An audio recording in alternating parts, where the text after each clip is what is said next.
I'm Holly Constant. And I'm Maddie Hockaday. We really love Parks and Rec, and we really love behind-the-scenes details. So we're researching everything from DVD extras like deleted scenes and commentaries, plus interviewing cast and crew who actually worked on the show. We also bring on guests and friends to geek out about everything parks. So join us, you tropical fish. This is literally the best Parks and Rec rewatch podcast. We're your park pals. There's a park and some pals, and there's also therapy too. All right, everyone. Well, welcome to Park Pals. We are here. We're doing it, and this is it. This is the final episode. We've made it, everybody. The end of season 3. So much happens in this episode. I guess my brain doesn't put together that all the stuff that happens at the end of the episode was part of this episode. Yeah, totally. It sets up such an interesting, not cliffhanger, but kind of a cliffhanger for next season. Yeah, absolutely. It's crazy. Yeah. Well, before we get started, I have a little bit of a recap, but also more of just a housekeeping situation. For those of you who don't know / don't follow us on Instagram, what are you doing? Please follow us on Instagram, yes. Park Pals Podcast. But also, if you don't, then I'm letting you know about our Patreon. We now have a Patreon. It's patreon.com/parkpalspodcast.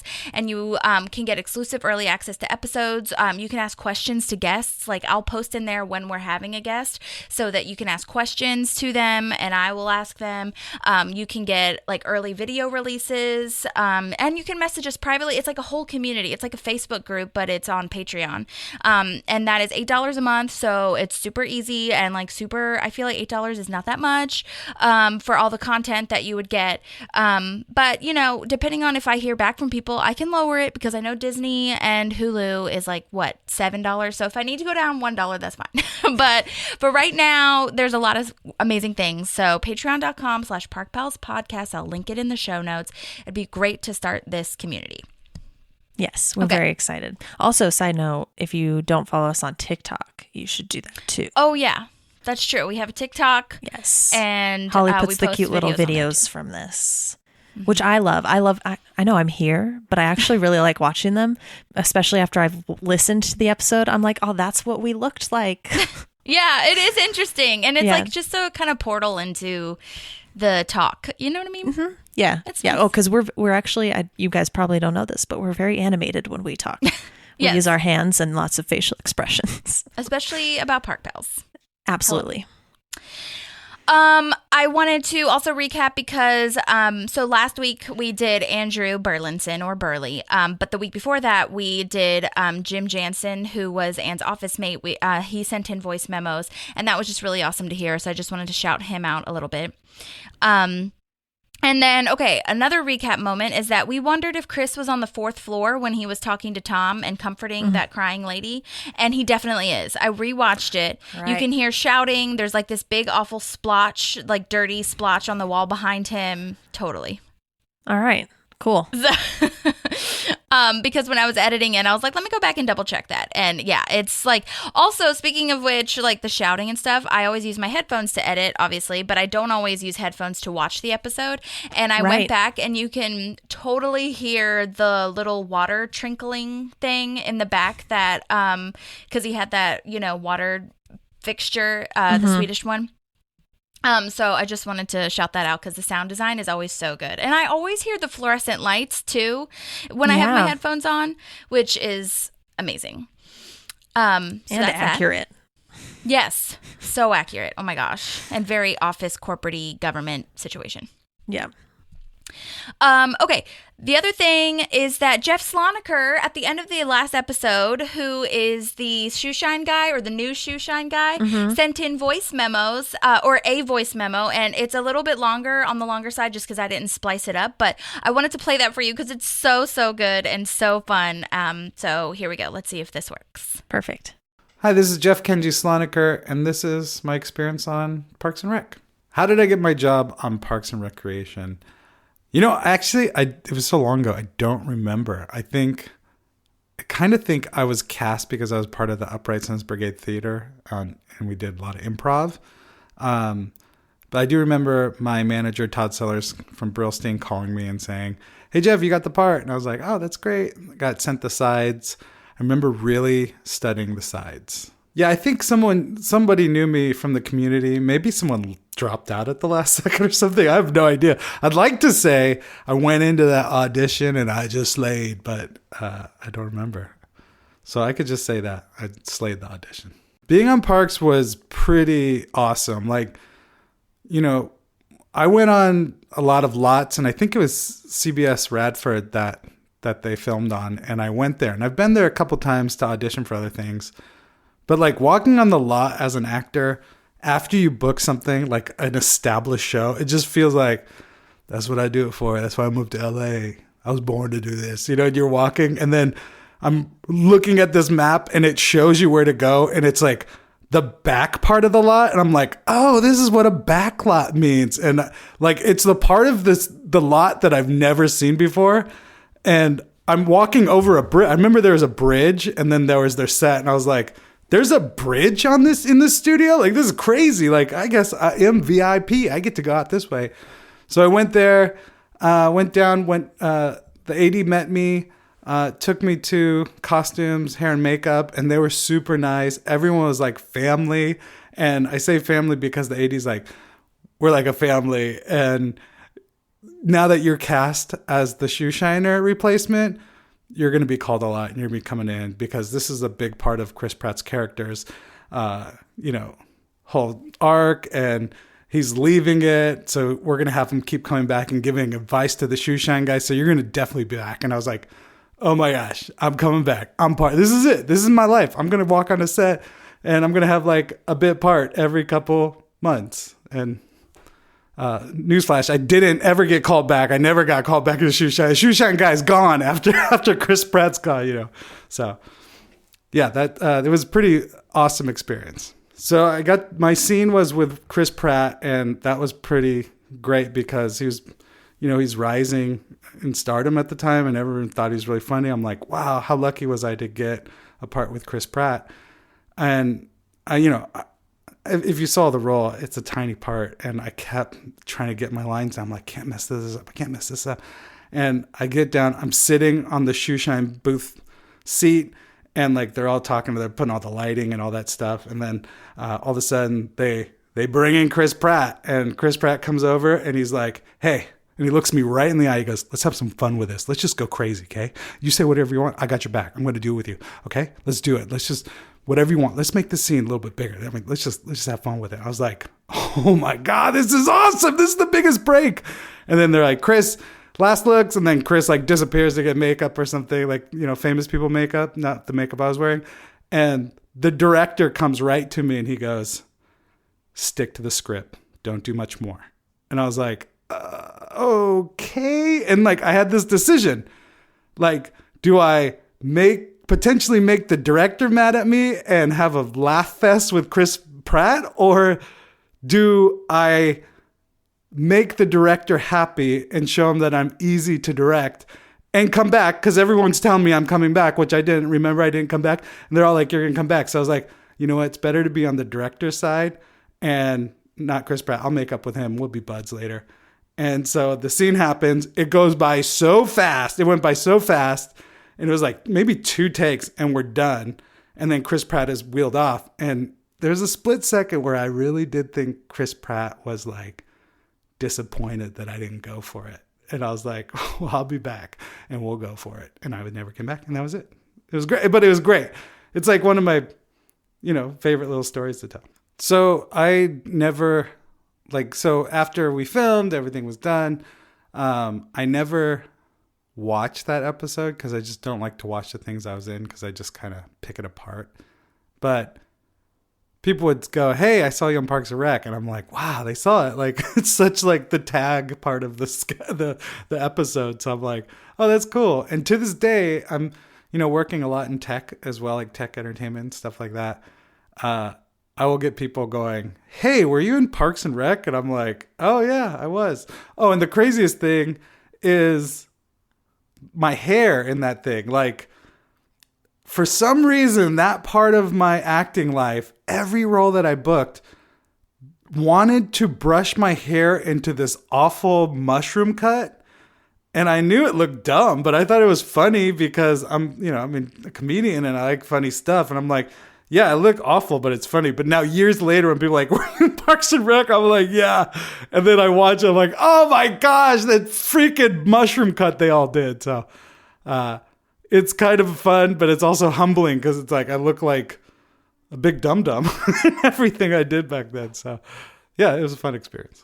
That's it. But oh my gosh, that was so informative and so animated, and I just loved every single one of those stories. I can't believe that's like the first time though that I've heard of an actor being told that he's gonna come back and then he didn't. That's so sad. Well, I feel like most of our people that we talked to that were recurring characters weren't necessarily told they would be coming back, right? It was kind of like a surprise to them, unless they already knew, like it was already written that they would be.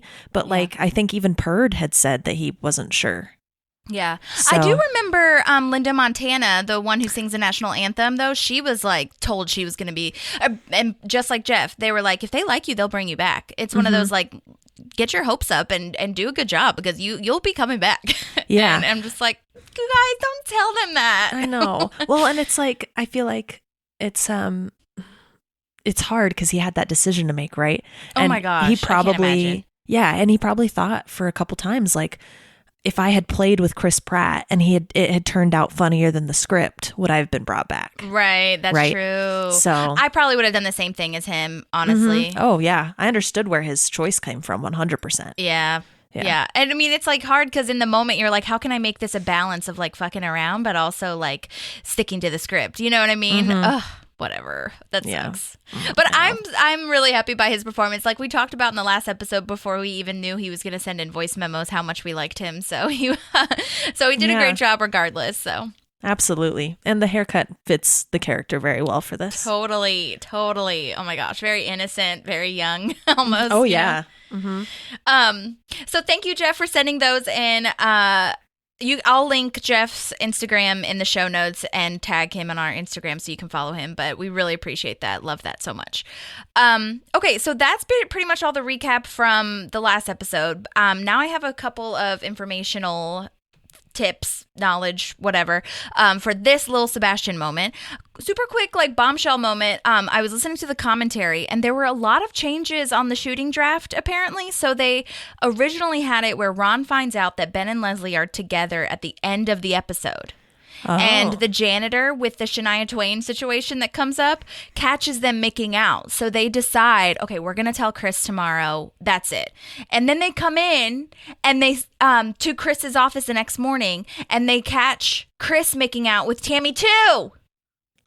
And it was because it was like Chris seizing the day because, like, you know how in this episode he's all about like, I'm going to die soon, blah, blah, blah, blah. And I'm sorry I'm telling you all this now. Maybe that would have been better later, but I just couldn't hold it in. This feels like... okay, I want to know it. It feels like something that is so juicy to me that is not how the episode worked out. But, yeah, but also barf. I know, right? Ew. But it makes total sense for Tammy, too, to like finagle her way into literally everyone Ron works with. You know what I mean? Very true. But that would have been a great alt to see that. It wasn't in the deleted scenes, but that was in the shooting draft. So they might have just changed it on the day of. I don't know. Mm-hmm. Interesting. Which is crazy. That's what they talked a lot about in the commentary, that like on the day of or like the day before, it was very fast that they changed a lot of the ways that they had it in the writing room. Like finally, though, when they got to set or whenever, they were like, just a quick moment happened and they were like, we should change it. And I was like, what? So anyway. Oh, can you imagine? Crazy. It'd be so different. Yeah, totally. Interesting. Yeah, telling Chris so fast seems so out of the ordinary for what we know now as the story, you know? Yeah. And I wonder, like, in the plan, did it have them telling Chris even though they had found him making out with Tammy? Well, so they go to tell Chris and that's when they find out. Oh, you mean like, do they tell him anyway? Right. Do they actually follow through or are they like, oh, gross, and they run away? Oh, I don't know. Good question. I think that would have been the cliffhanger, so we wouldn't have found out till like next season. But I don't know. That's a great question. Yeah, interesting. Maybe I think that they would have had like leverage at that point. You know what I mean? I don't know. Now we're going off into fantasy land, but yes, that's also what we do. This is not canon. Right, not canon. Okay. Then they weren't sure. Okay, the other thing that I found out on the commentary is that they weren't sure if they were going to have Leslie run for office. Like, that took a while for them to come to that, because they were talking about how at the beginning of the show, the beginning of the whole series, that they wanted this to be about workers, like bureaucrats, not elected officials. Like, it was supposed to be about the people that are working below them, and like the kind of trudging along people. Doing the grunt work. So it took them a long time to come to the conclusion that they wanted her to run for office, which I thought was really interesting, because now when I look at it or whatever, it just seems like that's always something that was always a goal of hers. But you know. I don't know if, you know how a show has to have momentum. I think it would have lost momentum if she had never left that position. Yeah, because definitely. She has this drive and this get shit done attitude that, like, there's no way she wouldn't have moved up. Yeah. Right. So I think it was the right call. And they did it a really beautiful way where she's in an elected official position, but she can still work her current job. And then you're still getting to see all the rest of the parks people do their work. So. Yeah, I agree. And I think that's probably the conclusion they might have come to. Maybe not in those exact words, but that's how I felt too. I was like, yeah, it wouldn't have gone anywhere with her. I mean, I'm sure we could have come up with like all chaos and things like that, but and storylines, but it would it's so much more conflict and excitement with this. And, yeah, momentum. Yeah. So, okay, so that's that. And then the last thing I have to say is I wanted just to briefly, I don't think he's going to listen, but I wanted to give a shout out to Johnny Martin, who was a camera person on seasons 4 and up. I got his info because Tom McGill, who was the second camera operator to Shauna Hagen, who we've talked to, who's also the camera operator, emailed me back. And he said that, so Johnny and Tom both said they couldn't do it right now, but Tom gave me Johnny's email. And I'm just like so grateful because like they said that they could email every now and again if I had like questions and stuff, which I kind of do already with Shauna. But Johnny had a really good idea, and I'm not trying to get my hopes up or get anyone's hopes up, but Johnny had the same idea. I didn't even mention it, but he was like, what would be really beneficial, I think, would be to have all the camera people come together and talk about our funny stories and like talk about the things that we all worked on together, blah, blah, blah. And I was like, I want that so badly. I will cry. Holly. Like, I want all of that. So, like, if I could get Tom, Shauna, Johnny, and I think he said there were 2 other people that were on the camera crew, I would die. Oh my gosh. It would be, I feel like that one would be our live one. If we ever did a live Instagram or a thing for the Patreon, that would be it. Yeah. So he said Absolutely. to reach back out in a couple of months, so we'll see.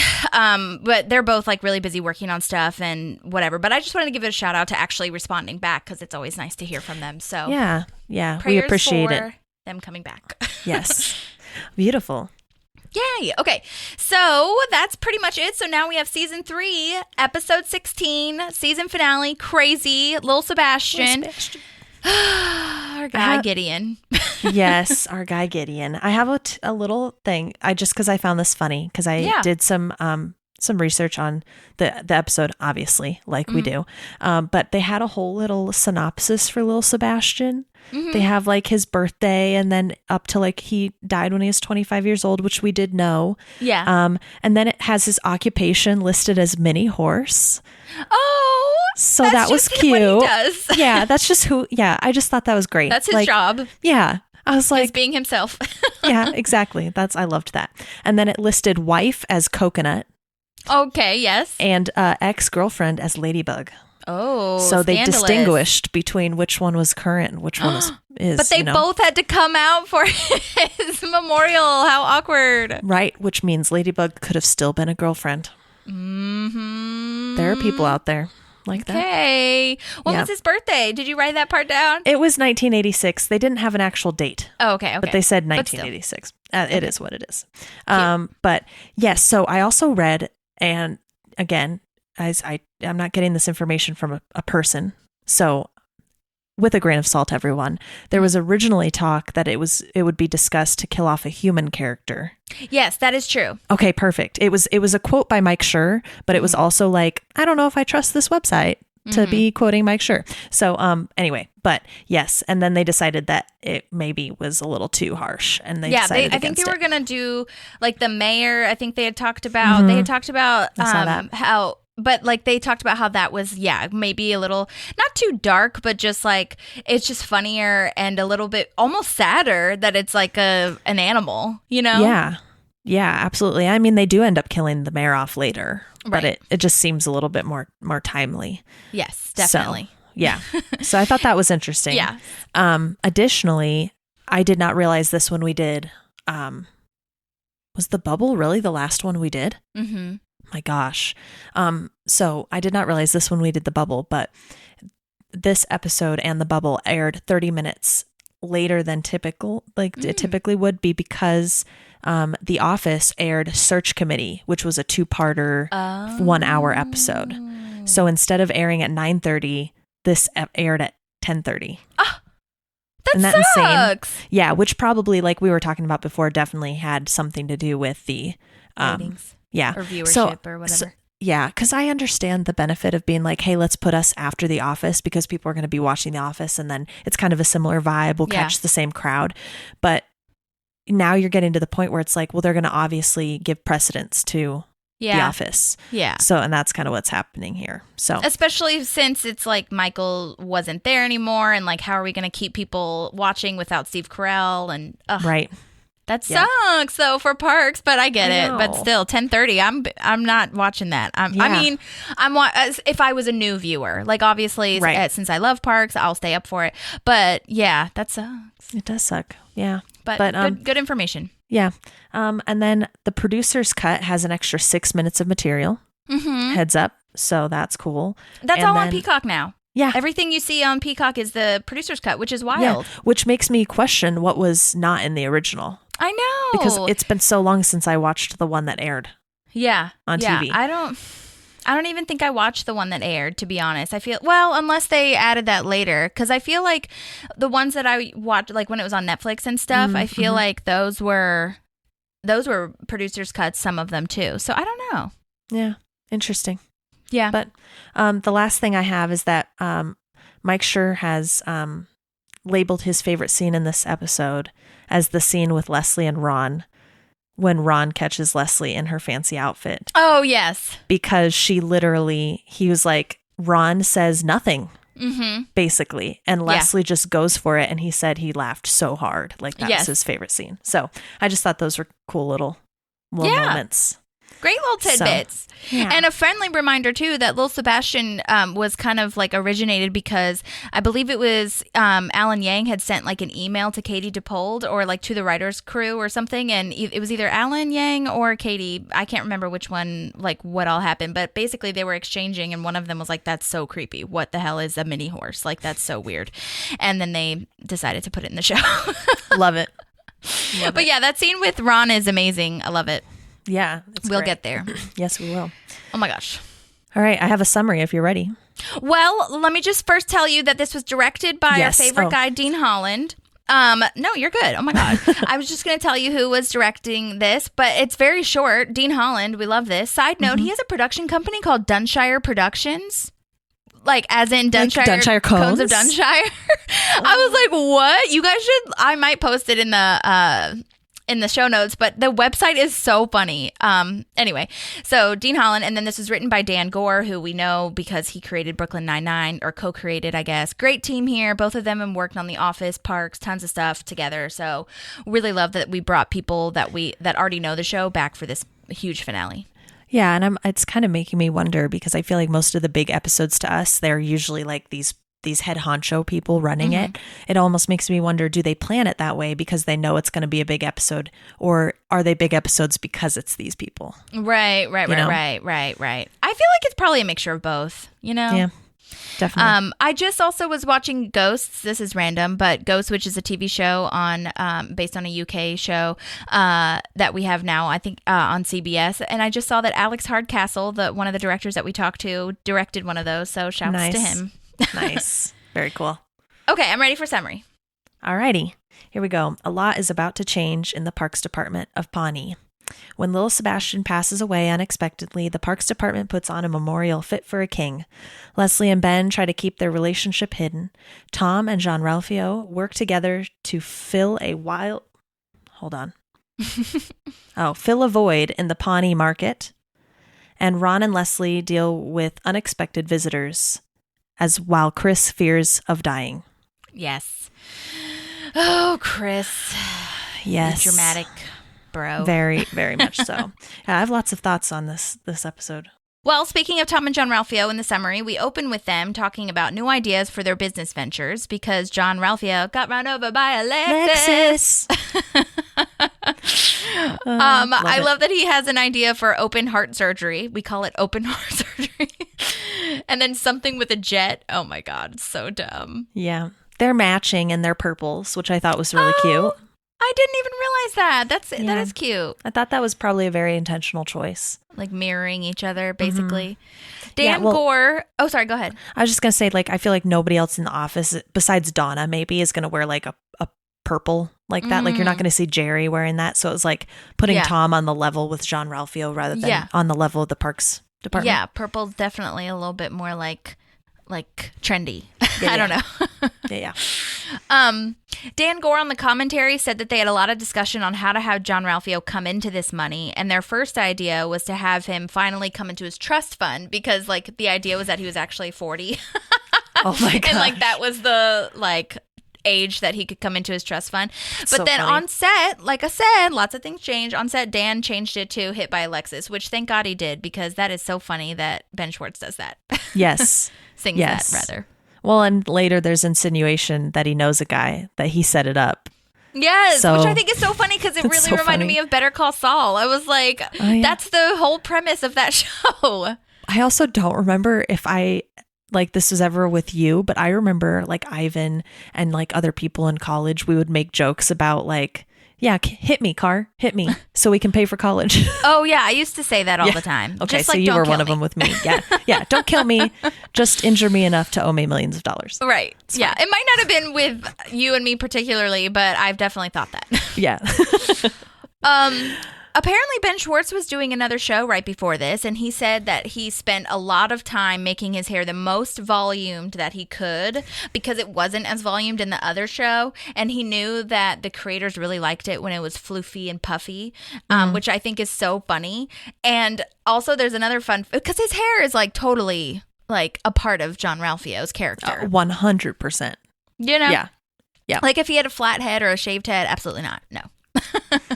No. Also, fun fact, he said at the beginning that he wasn't like really feeling it. He like couldn't get into the character, which is so wild because that's so not like how it comes across, especially in that first episode. But Mike Schur gave him one note. He was like, douchier. Play it douchier. And he did it and he nailed it. And that's how it all happened. Wow. Great. That's so good. He mentions that jet, like you said, and I think he says turn a jet into an apartment. Right. But there was this old train on tracks in Illinois where I lived, and they turned it into a restaurant. So you were eating in train cars. So I was like, that actually kind of would be a cool idea. Because my brother and I, when we were little, we thought that was the coolest shit. Was eating dinner in a train car. You know, I love a themed restaurant. So Oh, yes. I would go there. Yeah, that could have worked. But yeah. Oh, my God. I also love how, like, stupidly but amazingly supportive Jean Ralphio is. Like, he's obviously not supporting smartly, but he's always like, yeah, totally cool, whatever you say, it's great. You know? yeah he believes in Tom. Yeah, totally. Yeah. But I also back to this Lexus thing, that was one of my favorite lines too. Not the singing part, even though that was great, but the whole like, do you want to get run over because I know a guy. Yeah. Very gentle scrapes and what does he say, minor scrapes and bruises, major dollars and cents. And it's the inflection he uses, though. Totally. Major dollar and cents. Like, just so yes. good. I like love he's him. a radio host or something like that. Yeah. I like that Tom says the Entertainment 360 thing because you're willing to go around the world for your clients twice. Love that. Yeah. Also, not a great name. I know. It's so weird. Well, and then they do like the logo they come up with is like an E that then looks like a world, and then 720. And it's just like, I think it's too much is going on. Right. Like you had too many ideas and now we're all confused. I know. Totally. Yes. Entertainment 720. I missed that. So Can't good. wait till we get to that. Oh yeah, it's gonna be good. But I loved this line of, I can't do this without you. Okay, I'll do it without you. Yeah.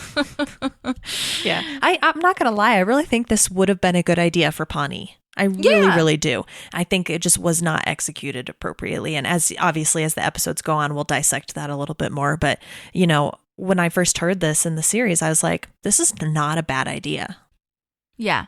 Well, and I think it's like, again, it's that thing in any business or podcasting or music or whatever. You do have to have a bit of a niche. You can't say I do everything, or I'm super eclectic, because no one knows what you do. If you know what I mean? It's like your branding's totally off. So if he had an event venue, that would be, and then maybe branched out into little things, that would be the best. Well, and that's what I thought the warehouse was supposed to be.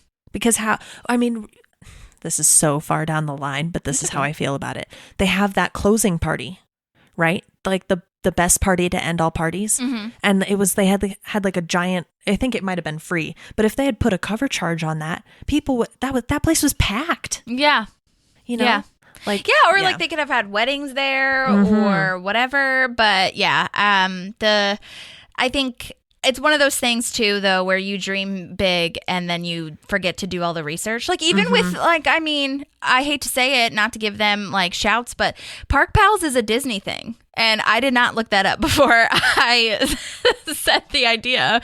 Like, That's so when funny. you just Google Park Pals, I'm hoping one day to take over Disney, but there's no way I can do that. Or maybe Disney will buy us and we'll be rich. There you go. Oh, I'm fine with that. Just give me the check. Yeah. But I looked up Park Pals, or I just typed in Park Pals to see what our SEO was one time, and that came up, and I was like, oh, oops. So you do have to type in Park Pals podcast, and then we're the first thing. But yeah. But yeah, you just have to think about it a little bit before you start a business. But that's what this is illustrating. Yeah, I think. Absolutely. So then we get into the parks department. This is super misleading because Leslie says she has some very important news about our fave mini horse, Lil Sebastian. She looks happy. Yeah, she has a smile on her face. Oh my Leslie, God. Way to He died last night. Yeah, I was like, bro. I'm pretty positive. I'm going to make an educated guess. I don't know if this is true for sure, but I'm going to make an educated guess that I don't think that cold open would have been the Jean Ralphio thing. I think this is the cold open of Lil Sebastian. I think that's where the producer's cut might have come in. Yeah, I can see that for sure. So anyway, like you said, they had talked about a person dying, but it was Lil Sebastian. Oh my God, did you see that blooper, or have you seen that blooper where Chris Pratt, like after she says that Lil Sebastian has died, Chris Pratt's like, what are they going to do with the meat? Oh my God. Chris. Oh, Christopher. So sacrilegious. I don't care if it was you coming out, not Andy. Although that is kind of Andy, but still. It is, yeah. Oh my gosh, I can't. And Ron is so moved and so sad.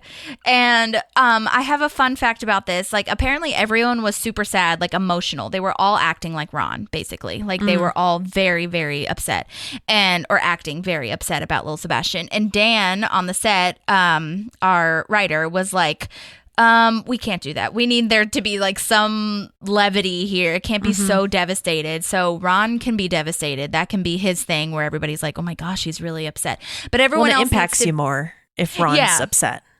Yeah, well, yeah. And I think they didn't want it to be as dark as it was. You know what I mean? And so they kind of had everybody say, like, well, Mike Schur on the commentary was like, "This is. I mean, it's very sad, but it's also not like a human that we know. So it is a horse that, which I was like, Mike Schur, are you saying don't say that in front of Ron?" Yeah, yeah, man.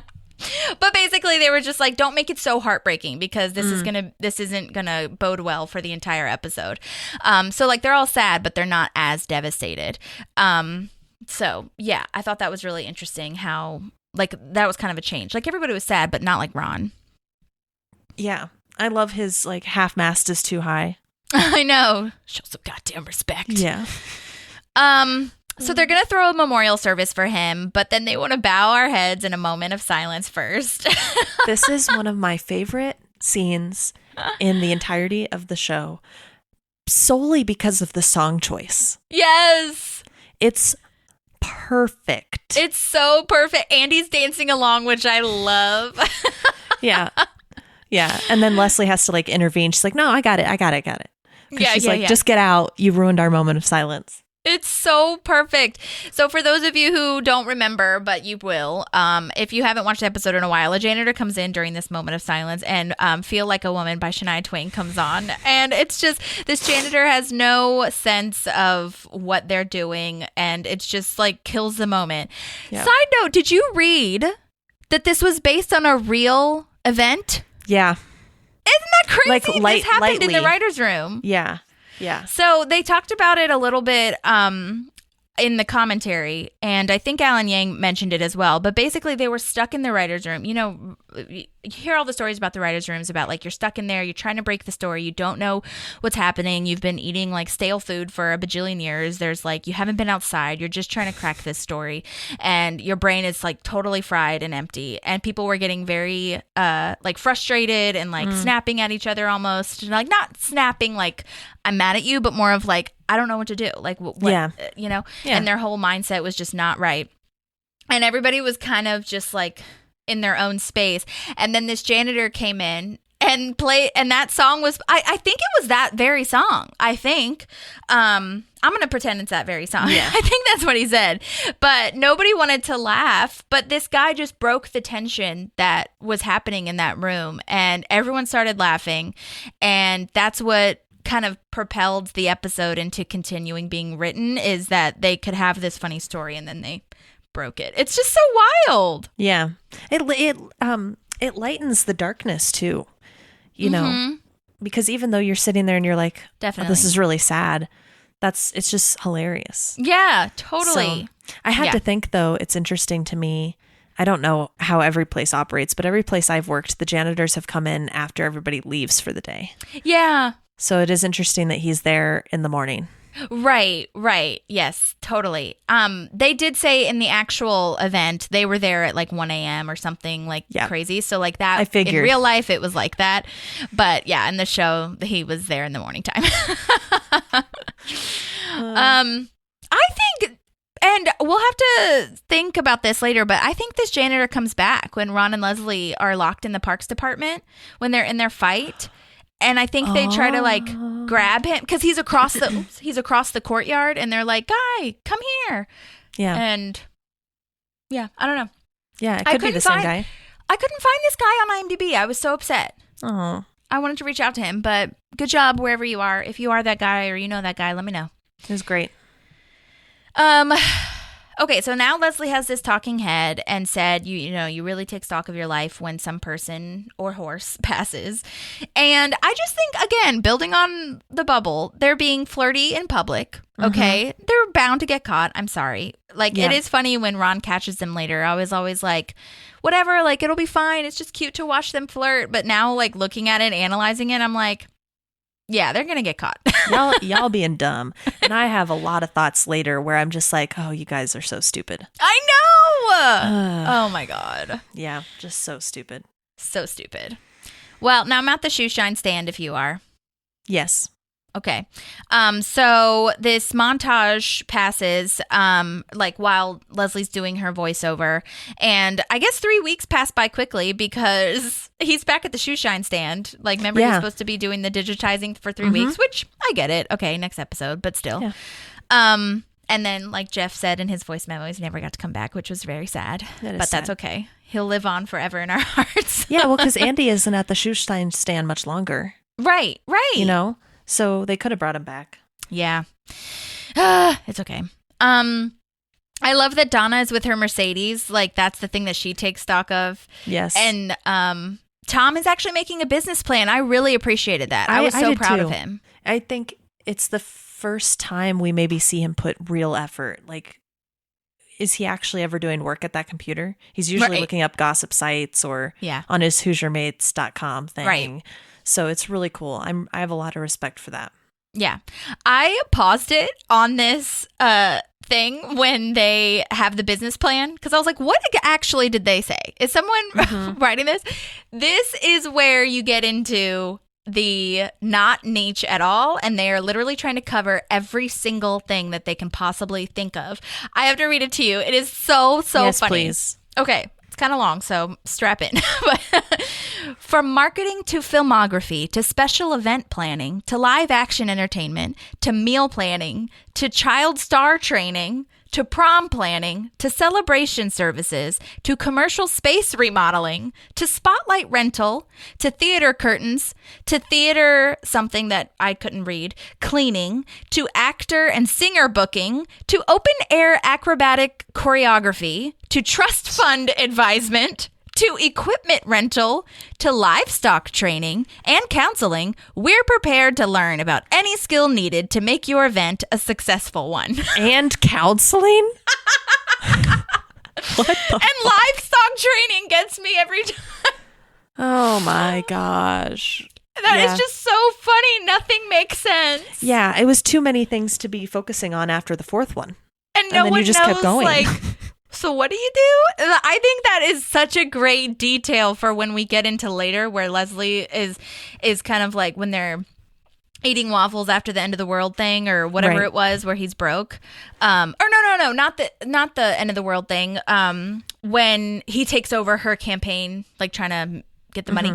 But anyway, it's just like, oh my God. He also is listed in the personnel, so he must be doing it to some capacity, because remember, he was like, I can't be a part of this. So it's like his name and Jean Ralphio are listed.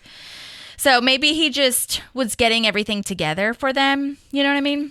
Yeah. Well, I think you still take some sort of credit by putting together the business plan, you know? Right. Yeah. So that's a great detail. Yes. Good job, guys. All the effort that went into that. Love that. So now Ben is coming into Anne's office because it's their meeting point, Leslie and Ben's meeting point, to basically hang out. And I don't know, I felt like if I was Anne, I'd be really torn between like, Leslie, do you have to come to my office 40 times a day? Like, can you do it on my off days? You know that I'm not here half the time. Right. Well, and I think as your Anne, I would want you to be able to be with your person. But I also probably would have told you 500 times by now that this was not a good place. My office has lots of windows. Yeah, that's true too. The door has a fucking window. Oh my God, they're so dumb. Like, you know, I probably would have been like, this is probably not the best place for you guys to meet anyway. Yeah. Like, it doesn't make sense for you to meet here. Yeah, I don't know. Yeah. They're being stupid. They're just being stupid. And yeah, and I agree with you in that point, like where I'm like, it could be very annoying. You're trying to get work done and they're there all the time. Yes. So, I mean, yeah. We're getting a little brief glimpse here, though, of Anne and Ben, because we don't really see a lot of interaction between them. Definitely. So this is a little snippet. And it's super awkward. It's super very like awkward. It's super evident that the only reason that they would ever talk is because of Leslie. Absolutely. Which, like, that's happens sometimes, I suppose. But I would, and this is also, obviously, this is before, but it, like, nothing changes. You know what I mean? Like, this is before they start actually dating. But I feel like if they were, once they actually do start dating for reals in public and like whatever, I feel like they should hang out together, or like maybe they would go to dinner sometimes. I don't know. It's weird. Yeah, I think yes. There's definitely some weirdness here. I have qualms like later in the series, which I'll get to. I have qualms with some of, like, I hate saying this because I love them so much, but the way they write Anne's character later in the season is very strange to me. Like, her arc doesn't make sense to me. I love her, but it's like, and I love them, but it doesn't make sense. I have the same. So, like, there's wait to one, get there. and I don't mean to go on a tangent, but just like one little episode when the episode right before, so okay, how do I explain this? Basically, she meets Ron's stepkids, and she's like, I'm weird with kids. Next episode, she's like, I want a baby. Kid. Yes. What the fuck? I'm 100% with you. I literally, we were just watching these episodes, and I'm sitting there with Ivan in the next episode. She's like, I want to have a kid. I'm like, was she not in the last episode just saying she's awkward with kids?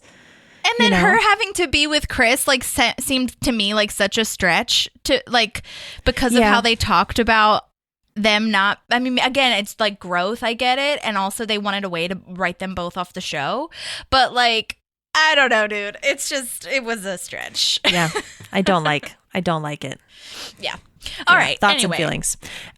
Side note, I think I did tell you before that this is the episode of outfits that I love. Mm-hmm. And I loved the purples that Jean Ralphio and Tom were wearing. But then also Anne. Sorry, I just looked this up so I could remind you. I love this outfit. I love that outfit. I absolutely love it. I love a cardigan. So great. Oh, me too. And I just think the color looks so great with her skin tone and her eyes and her hair. And I just love it. Yeah, I do too. It's very professional, very health department-y. Yes, absolutely. Yeah. Great job, wardrobe people. Yes. Yeah. Love that. Yeah. Okay, so let's see. So they're meeting. Oh, they realize that Anne, it's just Anne because Stuart moved down the hall. So that's nice. Because, what did I wrote? Oh, I love this thing when she says, you don't have to pretend. Like, you don't have to pretend that you want to talk to me. Like, I get it, that this is your place. But also, I like that line of, well, I'm also curious how it's going. Yeah. Like that Ben says that. Right. That he's like trying to be a human too. Right, exactly. So, and then she gives a note from Leslie to Ben, and it's so high school. They're so smitten. Oh my god, it's like so precious. Ben laughs because because Leslie did a drawing of a kiss monster. Oh my gosh, it's very precious. I love Anne's. Yes. Yeah. I know Rashida did a great job with those. She readings. really, really did. Yeah. It is really cute, though, like this subtle nod to the type of the relationship that they have / will have, that like they don't do anything in the office sexually because Anne's like, please don't do anything on my desk or around my area. And they're like, we just like to hold hands and work together. That's somehow worse. Oh my God. That's so funny. They have windows. I can't wrap my head around that. Yeah. It's a little nod. They're being a little bit more modest than The Office when Dwight and Angela are just straight up having that's true sex on people's desks and stuff. Oh my god! So they tamed it down for this. But I also have to say this is exactly how I pictured Anne's desk to look. Mm-hmm. You know, like it's not like Leslie's where it's overflowing with paperwork. Like hers is very organized and straight, and everything's in a place. And love that. So. I like that. Yeah. I remember in the last episode she was like sharpening her pencils too, which was really cute. Mm-hmm. But also like get a mechanical pencil; they're better. Yeah. Maybe not. Or as an adult, I feel like I don't use pencils anymore. I know, same. And it's really sad because I love a pencil. I do too. I have pencils like, on my desk right here, but then I have to like get a sharpener or, it smudges sometimes. Yeah. It's sad. Yeah, or it just doesn't like, I can't use pencil on professional documents. It doesn't look professional. Right. Exactly. So, yeah. Someone can erase it. Yeah. All right. So now we're doing a meeting, and Ron's very moving moment about making this like the Super Bowl halftime show, but also the budget is $600. I love that line. Yeah, that's great. And Super Bowl just happened, so that's very timely. It is very timely. Also, oh my God. I don't think the artists get paid for Super Bowl. That's what I heard. I heard that too. Yeah. Which is wild. Well, I'm not saying the budget is zero then, because it's not, because of the pyrotechnics and the stages and all the shit. Yeah, but if they don't get paid, I guess they just do exposure. It for publicity. But Rihanna doesn't need publicity. No, but I think it's the fact of like, hey, yo, I did a Super Bowl halftime show. She already did one. She did? Yeah, she did one before. This is her second time. Oh, I didn't realize she did one before. Yeah. Yeah, then I don't really know. Did you see that article that people are stupid? It's not really worth mentioning, but there was and I say article because there was a snapshot of an article posted on Instagram, so it's not like I'm reading the article. But people were saying that it was like really obscene, and I was like, she was fully clothed. What are you talking about? What was obscene about it? I think all of her dancers were dressed like that too. I know. I think they were talking about like the dance movements, and I'm just like, so you're going to complain about every Super Bowl then? Because literally every single person has had that kind of dance. Like, what are you talking about? Yeah. Okay. Yeah. Anyway, that's a thing. Stupid. It's just because she's a woman. That's it. Yeah, we're not going to make anybody happy. Nope. Well, everybody happy, I should say. You're never going to make everybody happy. Correct. Yes. Dumb. All right. So Okay, so now Leslie is saying all these tasks. She needs Andy to write a memorial song, something like Candle in the Wind, but 5,000 times better. Yes. I love it. In case people don't know, Candle in the Wind is Elton John. Mm-hmm. Oh my gosh. If you don't know that, stop this podcast and go listen to that. Okay. The moment of April sticking up for Andy means so much more now that we talked about their fight last week. Yeah. Like, I didn't really think about it that way until rewatching it. Yeah. Yeah. That he felt not supported. And now she's like, no, he needs this much money. And she's like, well, we can pay him $50. Yeah. Like exactly. good for you. I'm not good at that, Holly. Like if anybody asks me, hey, can you come play at this? Or hey, can you do this? I'm like, oh my gosh, I would love to. I'm shit at being like, actually, it's going to be $50. Yeah. Oof. I think that just comes with practice and doing it for a long time, because once you do it for so long without being paid, like it's just... And most people don't blink an eye at it. They understand that they'll probably have to pay something, but you're providing all a in service. Here. It's all in here. I mean, it's really cultural too. I mean, like we don't look at art and music and just anything artistic as like an actual service that we are being provided, like you would, an accountant or whatever. Right. But it is. Yes, it is. It brings you joy. Yeah. It's because it's a mental service most of the time. You know what I mean? It's not like tangible a lot of the times. So yeah, that's a whole other freaking podcast. Stupid, hate it. Yes, it is. Anyways. All right. So now she hands out a memo with facts about Lil Sebastian. Ben's supposed to have something interesting on his, but it accidentally gets handed to Jerry. And this is where we have the cube butt situation. Can I also just say that this is another red flag that she's not being careful enough? Totally. Because I put myself in that situation and I'm checking that paper 5 million times before I set it in front of Ben. Oh my God. That's why I thought it was weird too, because if it was like on the actual paper, wouldn't you look at it before you hand it to him? Yes. Like you should. Leslie. Yeah, it's just she's getting sloppy. I know. They've both been sloppy the whole freaking time. But this is pretty bad. This is pretty bad. She has to throw Jerry down the tunnel to get out of this, which I feel shitty about. I know. It's cute, but it is really funny though. Also, that like that isn't funny. Like cute butt isn't funny, but they just love making fun of Jerry. Yeah. Well, and that shifts over to. That shifts their attention away from this Leslie situation. Yeah. Like, and it's like, I wouldn't have been skewed by that. If you look at Ron, you know he knows. Oh my God, Maddie, I'm so glad. That was my next note because I didn't know that until they said it in the commentary. Oh, see. Oh, okay. So I caught it I've never caught it before, but I caught it this time because I knew what was coming, obviously. And so I was sitting there, I was like, oh my gosh, he knows because he's not smiling. He's not interacting with anything. He's just staring Leslie down. Yes. I went back and watched it after I watched it in the commentary and I was like, oh my God, I totally missed that. Would never have known if someone didn't point it out to me. So yeah, those of you listening, go back and watch that moment because it is crazy. Like Nick Offerman was giving the looks, or Ron was giving the looks, like so fed up and like, yeah, he was like, he knows. Oh my God. Crazy. Yeah. I have never mind. I'm not, well, okay. Ron's mustache looks very weird and taped on, and I will explain why a little bit later. You'll get it. Yes. We all get it. Yes. I also have a side that they mentioned Dante Alighieri. Oh, yeah. How you said it? And Jerry's going to read that poem. Yes.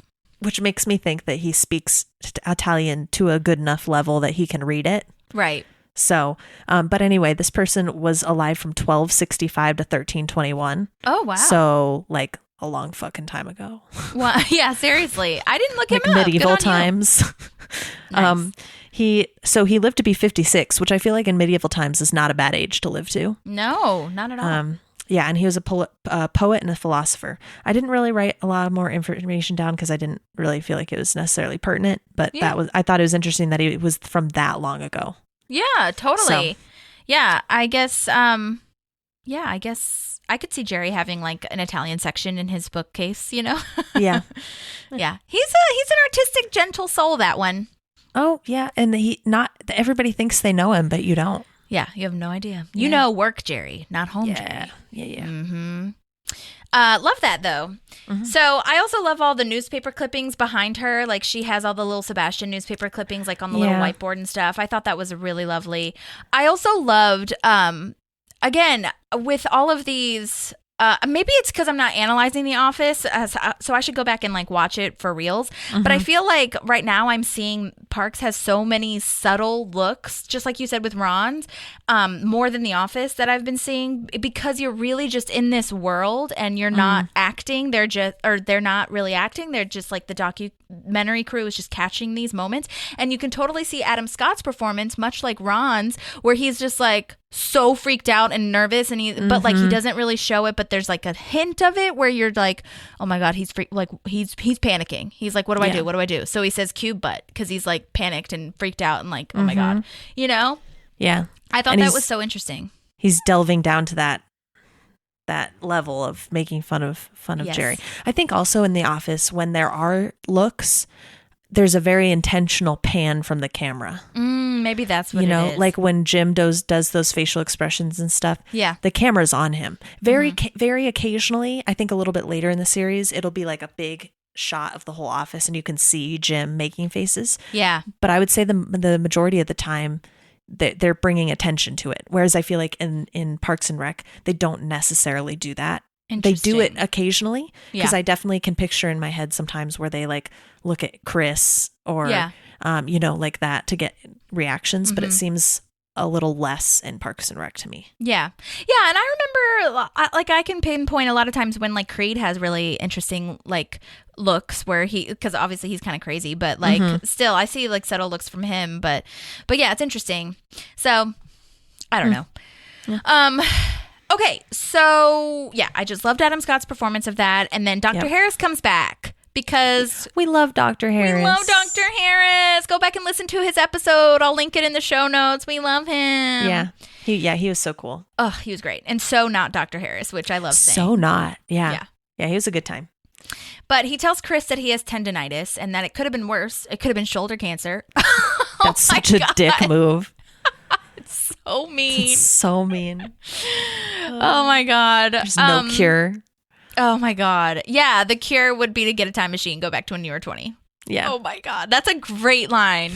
Dr. Harris, you are literally the meanest person I've ever met. Yes. Oh my god. So good. Cooper Thornton is amazing. He is the one that plays Dr. Harris. My favorite line from him is still, "You're welcome." You're welcome. Oh my god. But this sends Chris into a spiral because he's like, what?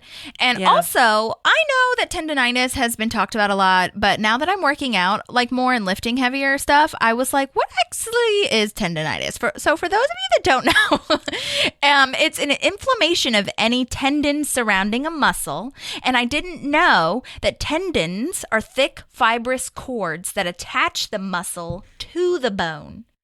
The body's crazy. The body is crazy. It's insane. And basically, all of it. You said what? I said it is insane. All of it. Literally. I mean, it's crazy. But basically, Dr. Harris says, this is usually caused by overworking out. You know what I mean? Like overuse or just it's getting irritated. And Which Chris does. He says he did what, like 1,000 or whatever push-ups? He'd rather do 500 with a beautiful woman on his back. Oh my god, so dumb. For resistance, obviously. Yes. Oh god. Well, Tom comes in. Before Tom comes in, Ben has this tone. So it's Ben, Leslie, and Ron. Ben has a tone about the horse funeral as if it doesn't matter and it's stupid. Ben. Yeah. Get it together. Ron's not happy about it. No. And then he says, I'm very sad. I'm very sad. Yeah. And then Tom comes in and says that Entertainment 720 can put the whole show on just for the pub, which is publicity, pro bono. And then I like that Ron hates Jean Ralphio. Like I mean, Ron and Donna are basically like, I'm over Jean Ralphio.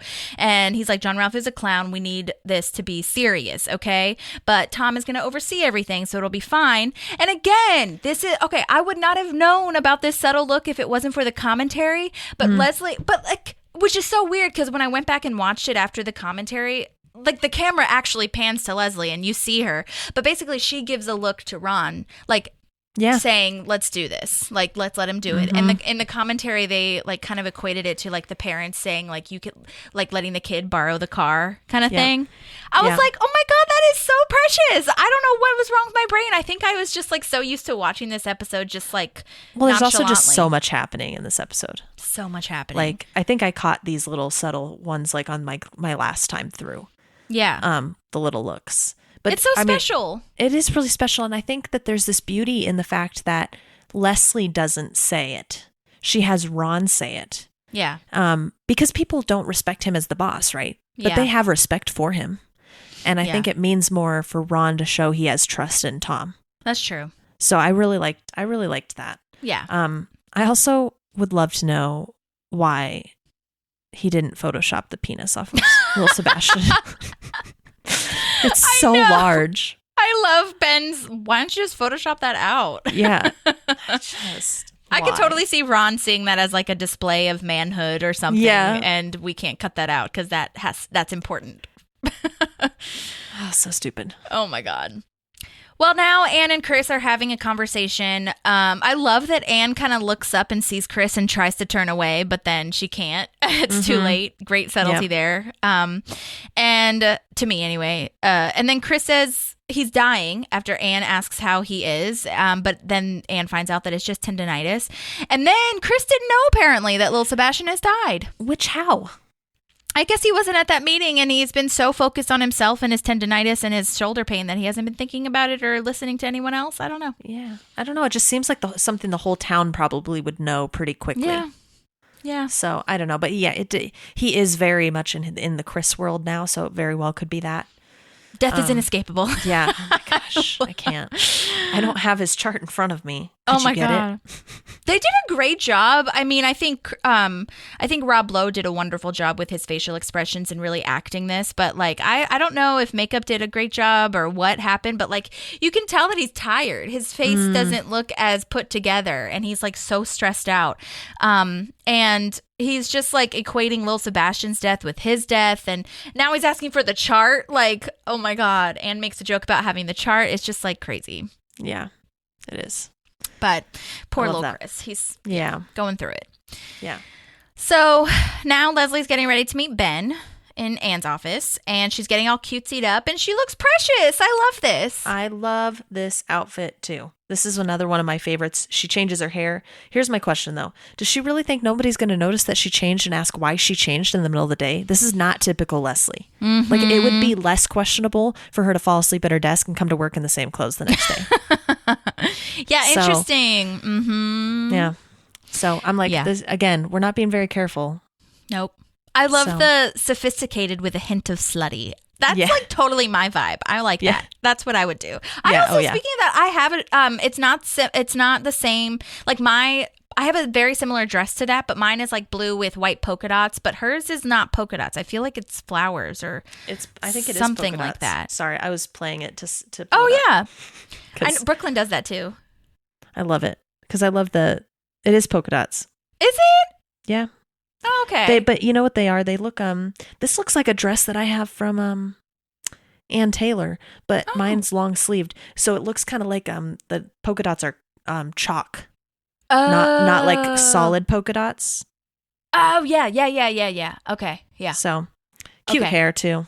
Oh, She always love wears her her hair hair. down, so I love that she has it pulled up. Cute and It's very like cute. lipstick and super precious. Yeah. I love too that after Leslie says like I'm looking at my life and it's almost perfect, that Anne's like really happy and she's like, I'm really excited to see you so happy about a guy. That's really nice. Little friendship moment. Yeah.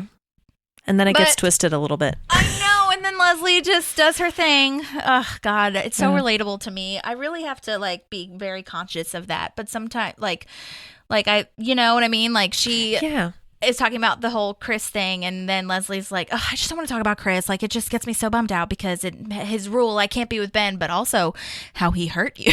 Oops. Yeah. And Also, Anne's like, yep, there you go. yeah.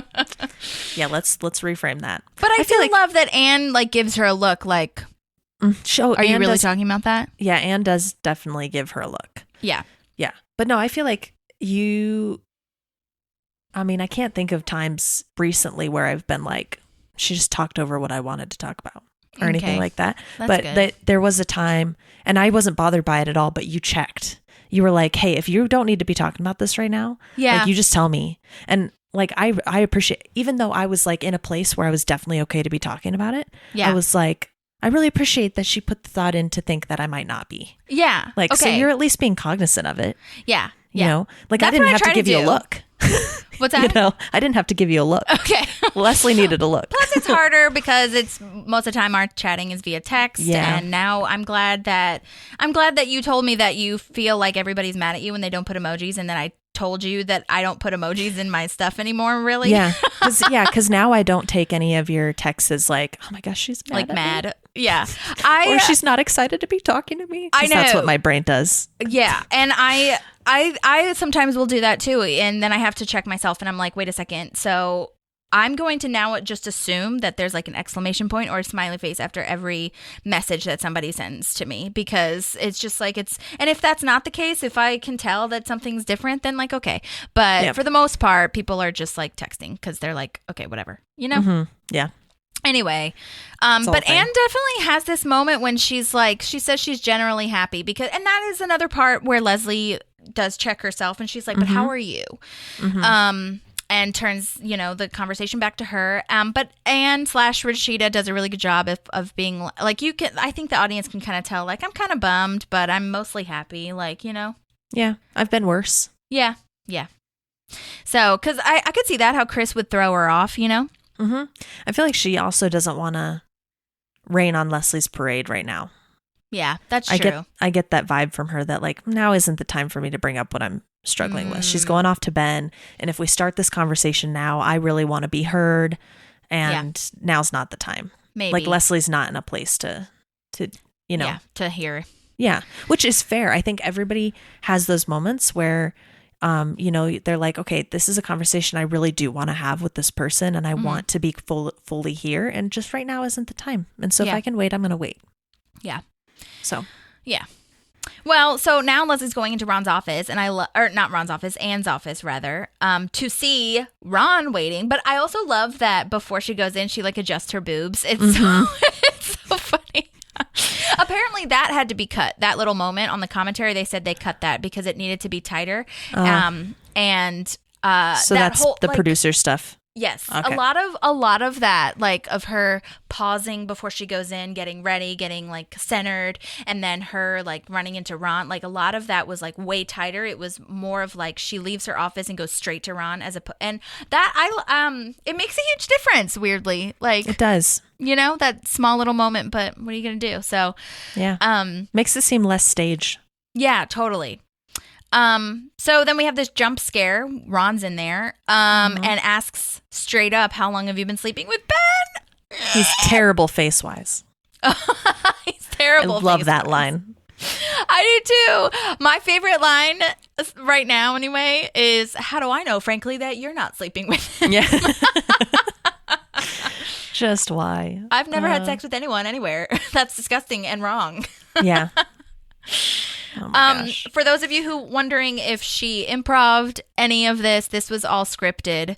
But she was really good, and they kept on the commentary, kept complimenting her acting and saying that like one of her favorite this was like one of the favoriteest things, like you said earlier, that like scenes between Ron and Leslie. And Ron not really saying anything at all. Yeah. And it was really nice too. Mike Schur said that, I think this is great because when Ben comes in and overcorrects kind of in this similar way, Mike Schur was like, this is a really nice way for them to be shown that they are the same kind of dork. And I was like, that's a great way of putting it. I love that. I really, really do. Because he comes in and he's just as flabbergasted and is just as trying to come up with the same kind of stuff as do you have that Leslie. thing? Like, do you have it? Oh, Yeah.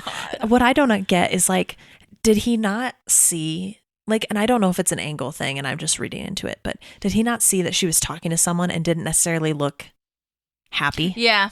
Yeah. And read that? Because he immediately goes in to like touch her. Yeah. Yeah. I would imagine that he didn't see Ron, and so he assumed it was Anne, or he just wasn't thinking. I don't think he was just thinking. excited to see her. Exactly. Yeah. So then he plays this, Ron plays this voice message of them making out as political people. And I think that is, again, They're the same kind of dork. Finding that sexy. It's so gross to me. Really? I'm so sorry. I think it's so cute for them. For them. But it not for grosses you. me out. It's not for her. Yeah, I get it. I'm like, what is the voices and this would not turn me on at all. Oh my God, that's so funny. Yeah. So I looked up all these people, not all these people. I don't know why I looked it up, but basically I think it was on the commentary. So these names weren't all the same names that were in the shooting draft or in the original script. So Maggie Thatcher and Reagan were the ones that they ended up with, but they were going to do Geraldine Ferraro and Walter Mondale. And I was like, first of all, I'm glad they changed it because I had no idea who those people are. Number one. Yeah. But number two, the main reason they changed it is because Geraldine Ferraro died while they were filming. So they had to change it. And that's wild. So Geraldine Ferraro was the vice presidential nominee in 1984, and she ran with Walter Mondale. So that would be like the romantic thing. They weren't romantic in real life, but like that would be, what Ben and Leslie. The fantasy. Yes, exactly. Yeah. She's from Massachusetts, Geraldine Ferraro. Aww. Side note, and she served in the House of Representatives. So, shouts to her, rest in peace. But I did know Maggie Thatcher and Reagan. So I'm just like, that's fine. Yeah. That makes sense more for me. But maybe people that, older generations would have liked the other names. Yeah. So anyway, so she finally gives up and is like, okay, how long have you known? And yeah, again, Ron's face is the whole, not even saying anything throughout this whole thing. And Ron is like, look, if this gets out, you'll be fired and I can't save you from that. And Leslie is like, well, we're being very careful. And everybody, especially Ron and us, are like, are you though? And really Ron proves the point by playing more of the message that was butt dialed as they were making out certain political figures. So now Leslie and Ben have this decision to make, basically. Yeah. This just seems so, we're going back to what I was saying at the beginning of the episode, but so just careless. Mm-hmm. Because if I put myself in this situation, and I haven't been, and nor will I be, and because I'm already married, but if I was in a relationship with someone I worked with and I wasn't allowed to be, I would be as far away from that person as possible at work. Yeah. I know. They're Which just sucks. so in love. They can't do it.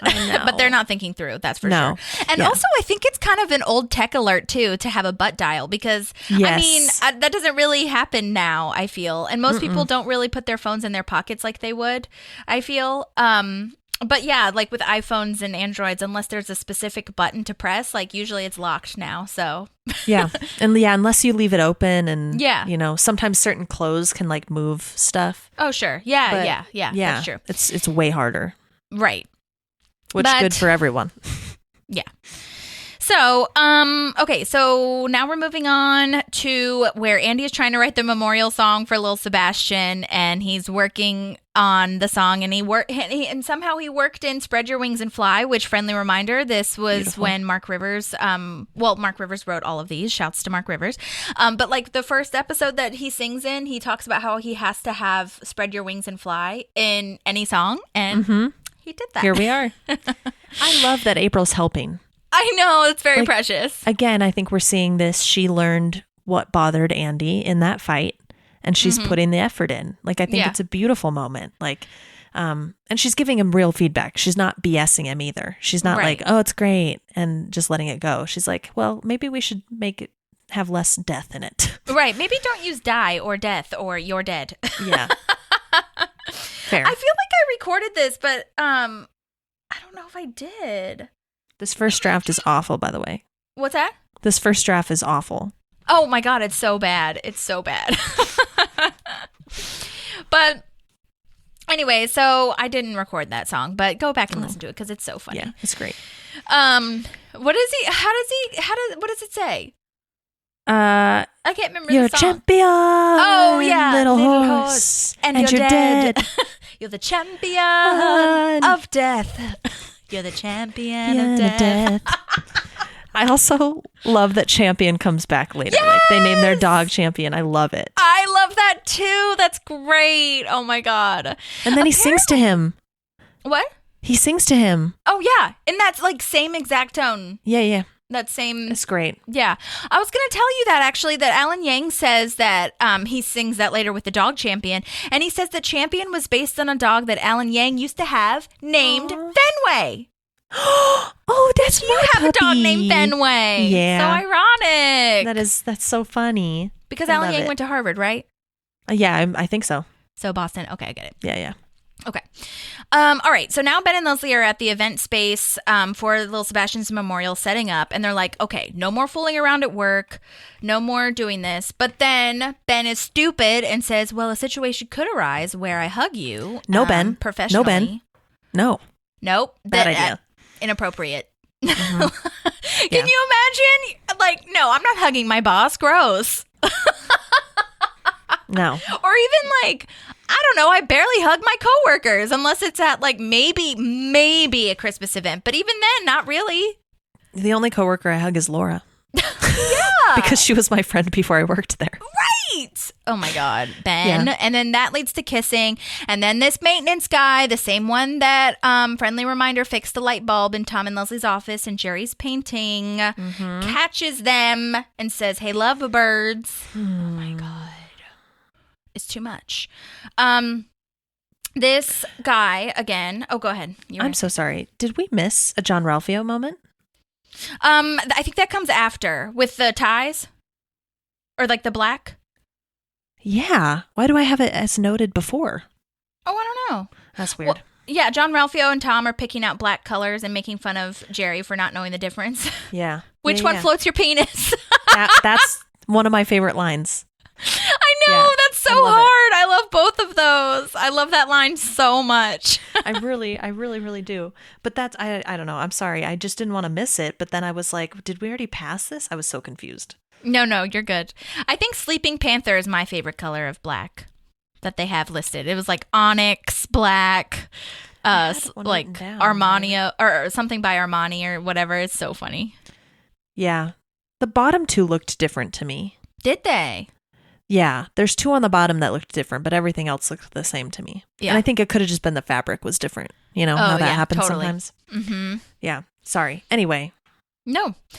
These armbands also that everyone is wearing with Little Sebastian's face on them, I don't like them. They remind me too much of Nazis. I'm so sorry. I hate it. Yeah, not a fan. I like the shirts. We could have just done the shirts. I want a shirt like that. They're so cute. Yeah, the shirt was enough. Yeah, totally. So, yeah. Okay, so now I have the next scene with Chris and Anne. I love her outfit again. Oh, her little blazer. Yes, it looks so professional, and the color. I want her wardrobe right now. Oh, that's awesome. Yeah, we'll have to get the wardrobe people on. Yeah, to talk about it. Yeah, I loved it. She's this moment for me. I'm really proud of Anne. Mm-hmm, me too. Because that had to be really hard. Yeah. And I don't know if Chris just wasn't as affected by their breakup or if it's just like he's just like a different person. I don't know. I think it's a mixture. I think number one is that, he wasn't as affected. And number two, he is so self-centered right now. Not in like a, like you're less important than me way, but like he can't get past that he's going to die. And so he's really not thinking about anything else. And so when she pointed out that like, look, I can't be your friend right now because the whole girlfriend breaking up with me and me not knowing what the fuck was happening, like I can't do that. And then he's like, oh, okay, I hear you. I totally get that. But he didn't see it because she had to spell it out for him. But I think she needed to say that. Yeah. And it progresses again throughout this episode, but I'm really proud of her for being like, hey, I'm just not ready to be your friend. Yeah.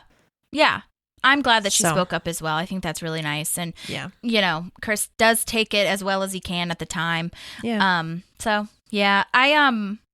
I also wanted to tell you this scene was cut. This is not one of the scenes that was in the producer's cut or that was in the airing. Sorry. This is a producer's cut scene. But I like that line. It's so like, I like it a lot. It's so stupid. I hope we can be friends before I die. So dumb. Oh, Christopher.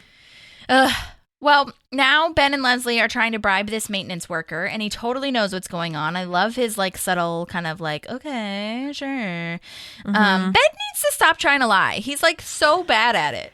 Well, and they spiral here. They really, really, really snowball into awfulness because they could have just left it and hoped that he didn't say anything. He doesn't necessarily know who they are. Right, that's true. Or that they can't be together. Yeah. So they're already incriminating themselves by making it look like they shouldn't, right? Yeah. So there's the first problem. Then they say,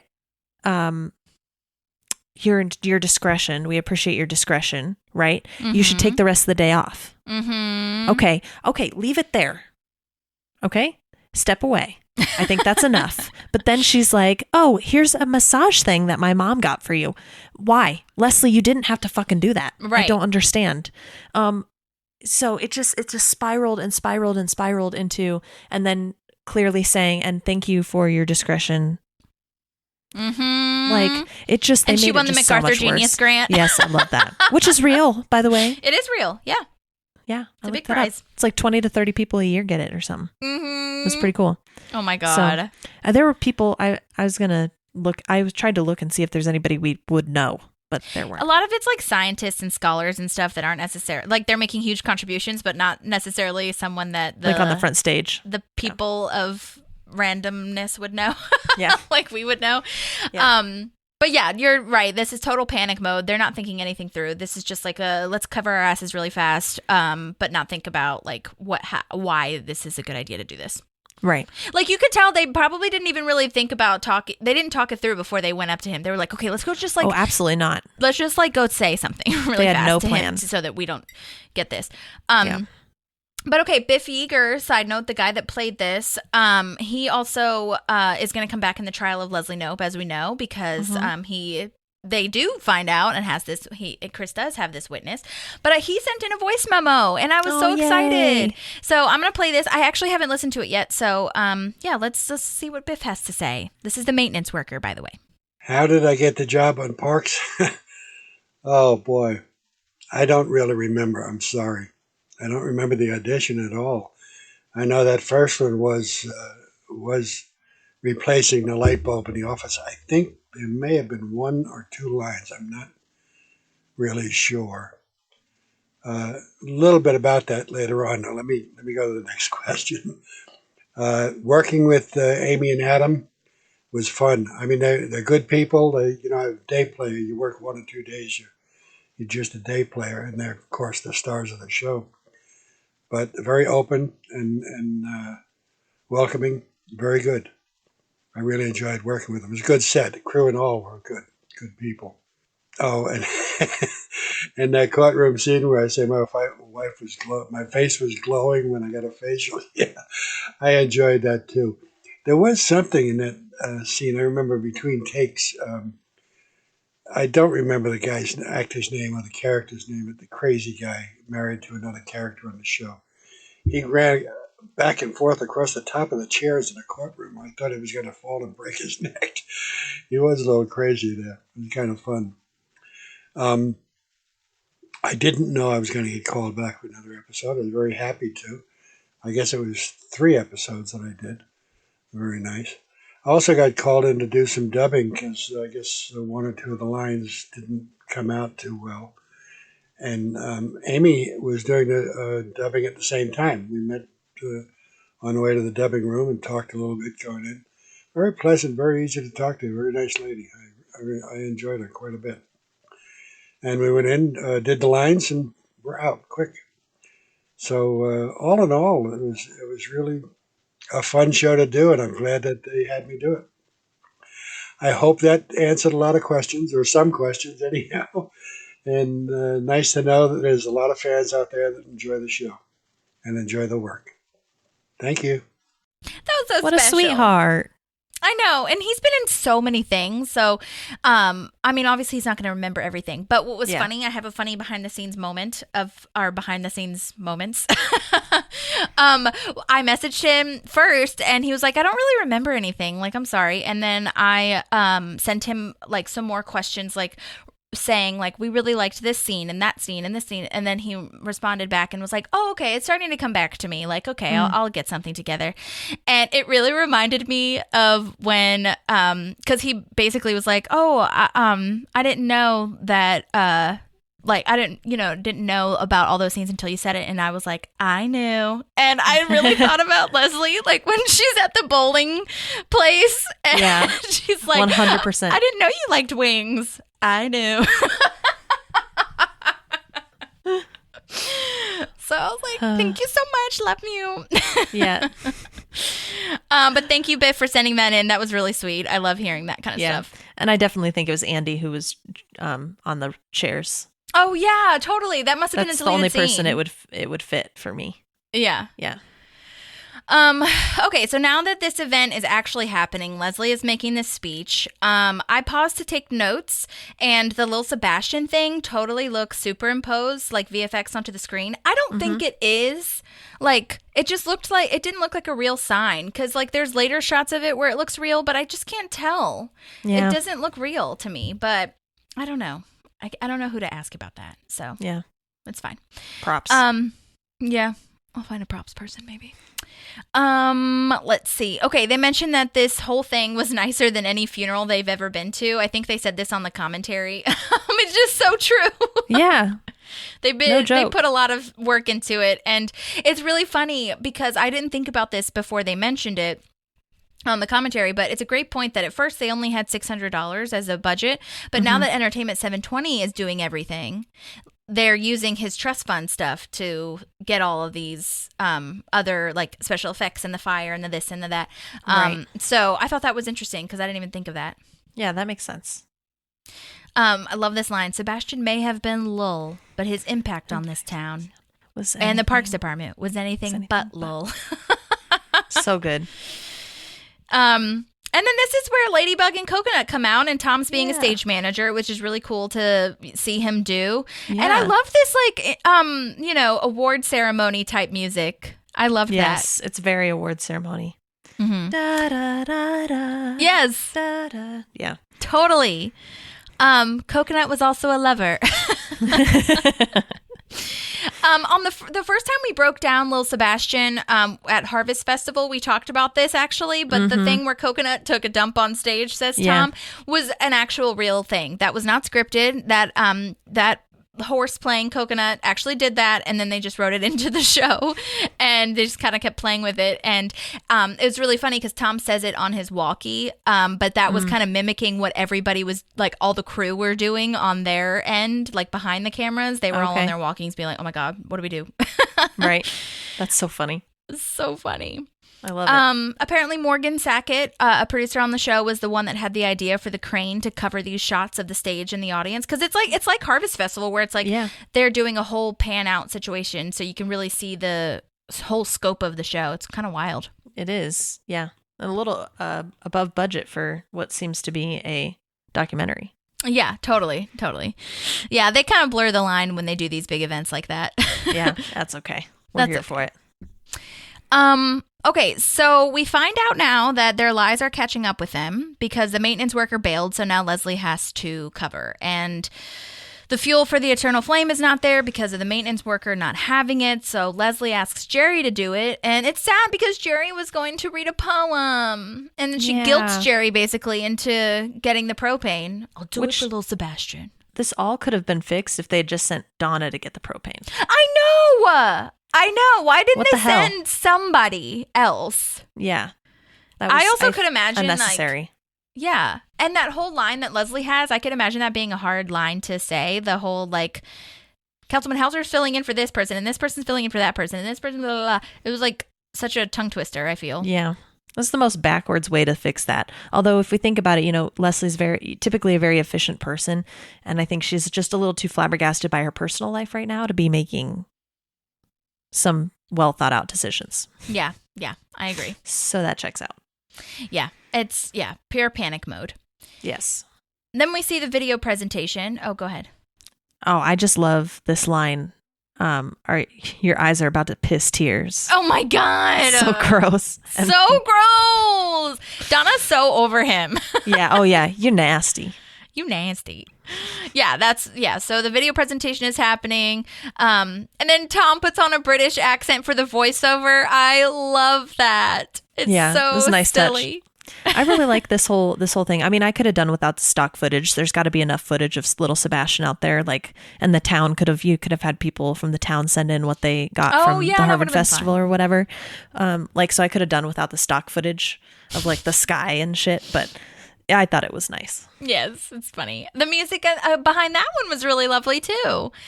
I know. I want to know who put that whole thing together. That would have been so funny to do. Yeah. And apparently this was Aziz's idea to do a British accent, because I think they were just going to have him do the regular, like his regular voice. And then he was like, what if I tried to make it more posh or like more sentimental or whatever? I think that's great. And then Chris is like weeping over this. Bawling his eyes out. And Anne is just such a good person. She's just she's like, what? What's happening? But she also feels bad for him, like it's gonna overtake her inability to be his friend. Yeah. Yeah. Like she can't just let it keep going. Yeah. Well, so now Jean Ralphio is saying to take the leap and join the company. Live your life like that horse in the video. He was a cow. The cow in that video. Like your cow. Yeah, because he followed his dreams. Yeah. I have that whole thing highlighted. I love that entire little segment. Oh my God, so funny. Well, he had such crazy lines this time. Like, float your penis, piss tears. Piss your tears, yeah. Because he followed his dreams. Oh my God, that's so funny.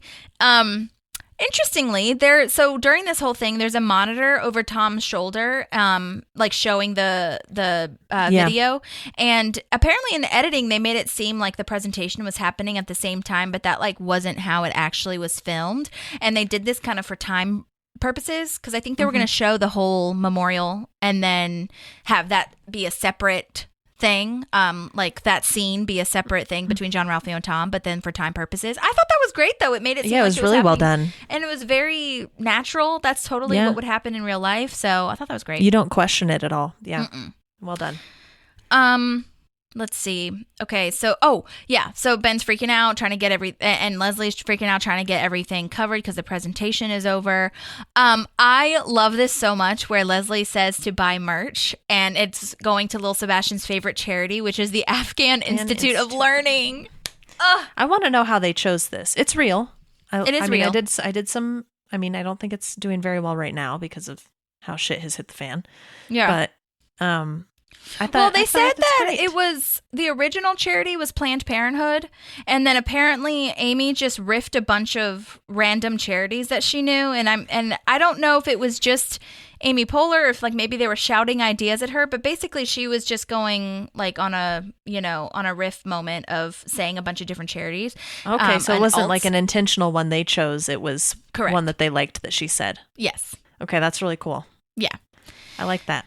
For people who don't know, it is a charity that helps teach women and give women the chance to be educated, specifically in Middle Eastern countries. Mm-hmm.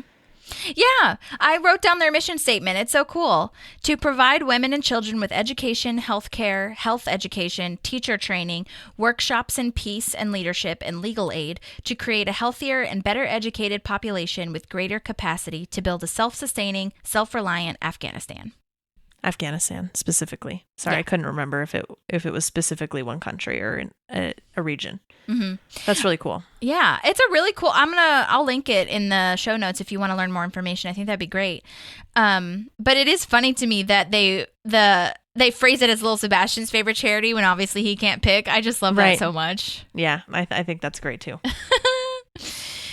Well, then the performance of Mouse Rat comes on, and she says it's Andy Dwyer, but it's actually Mouse Rat. It's such a good song. I love all that the whole audience is carrying candles. I love this rock star move that he kicks his stool out, and then Burley and Alan Yang come out, and Mark Rivers is on the drums. It's so moving. I loved that because it starts out really soft and gentle with just Andy, and then they break it out, which I think is great. I think they're taking this like, okay, let's all be emotional for a second, and then let's not move on, but kind of that jive. Yeah, totally. It was such a good song / what's the word? I don't know. Just a nice emotional vibe, like you said. Yeah. I don't know how else to say. It's a great song. It's a great song. Yes. They did say on the commentary that a lot of times the writers will write the lyrics and then Mark Rivers will do the music. Okay. But Mark Rivers also does a lot of the lyrics as well. But I also really like the harmonies in it. Like, I think Ellen Yang is actually singing that. I love that. Okay. And That's I very just cool. love how literal Andy took it. Leslie's note of make it candles in the wind, but 5,000 times better. And it's literally your 5,000 candles in the wind. I love it. It's beautiful. And apparently this became the anthem for Parks and Rec. Like, they played this song at every rap party, and they always had it on, or not on, but like it was like basically their anthem, which I thought was so catchy. cute. Yeah, it's catchy.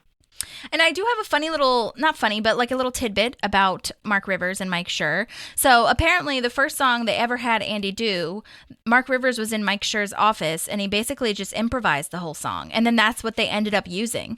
And I thought that was so wild. I think that the first song was the rock show song, which was The Pit, right? I think so.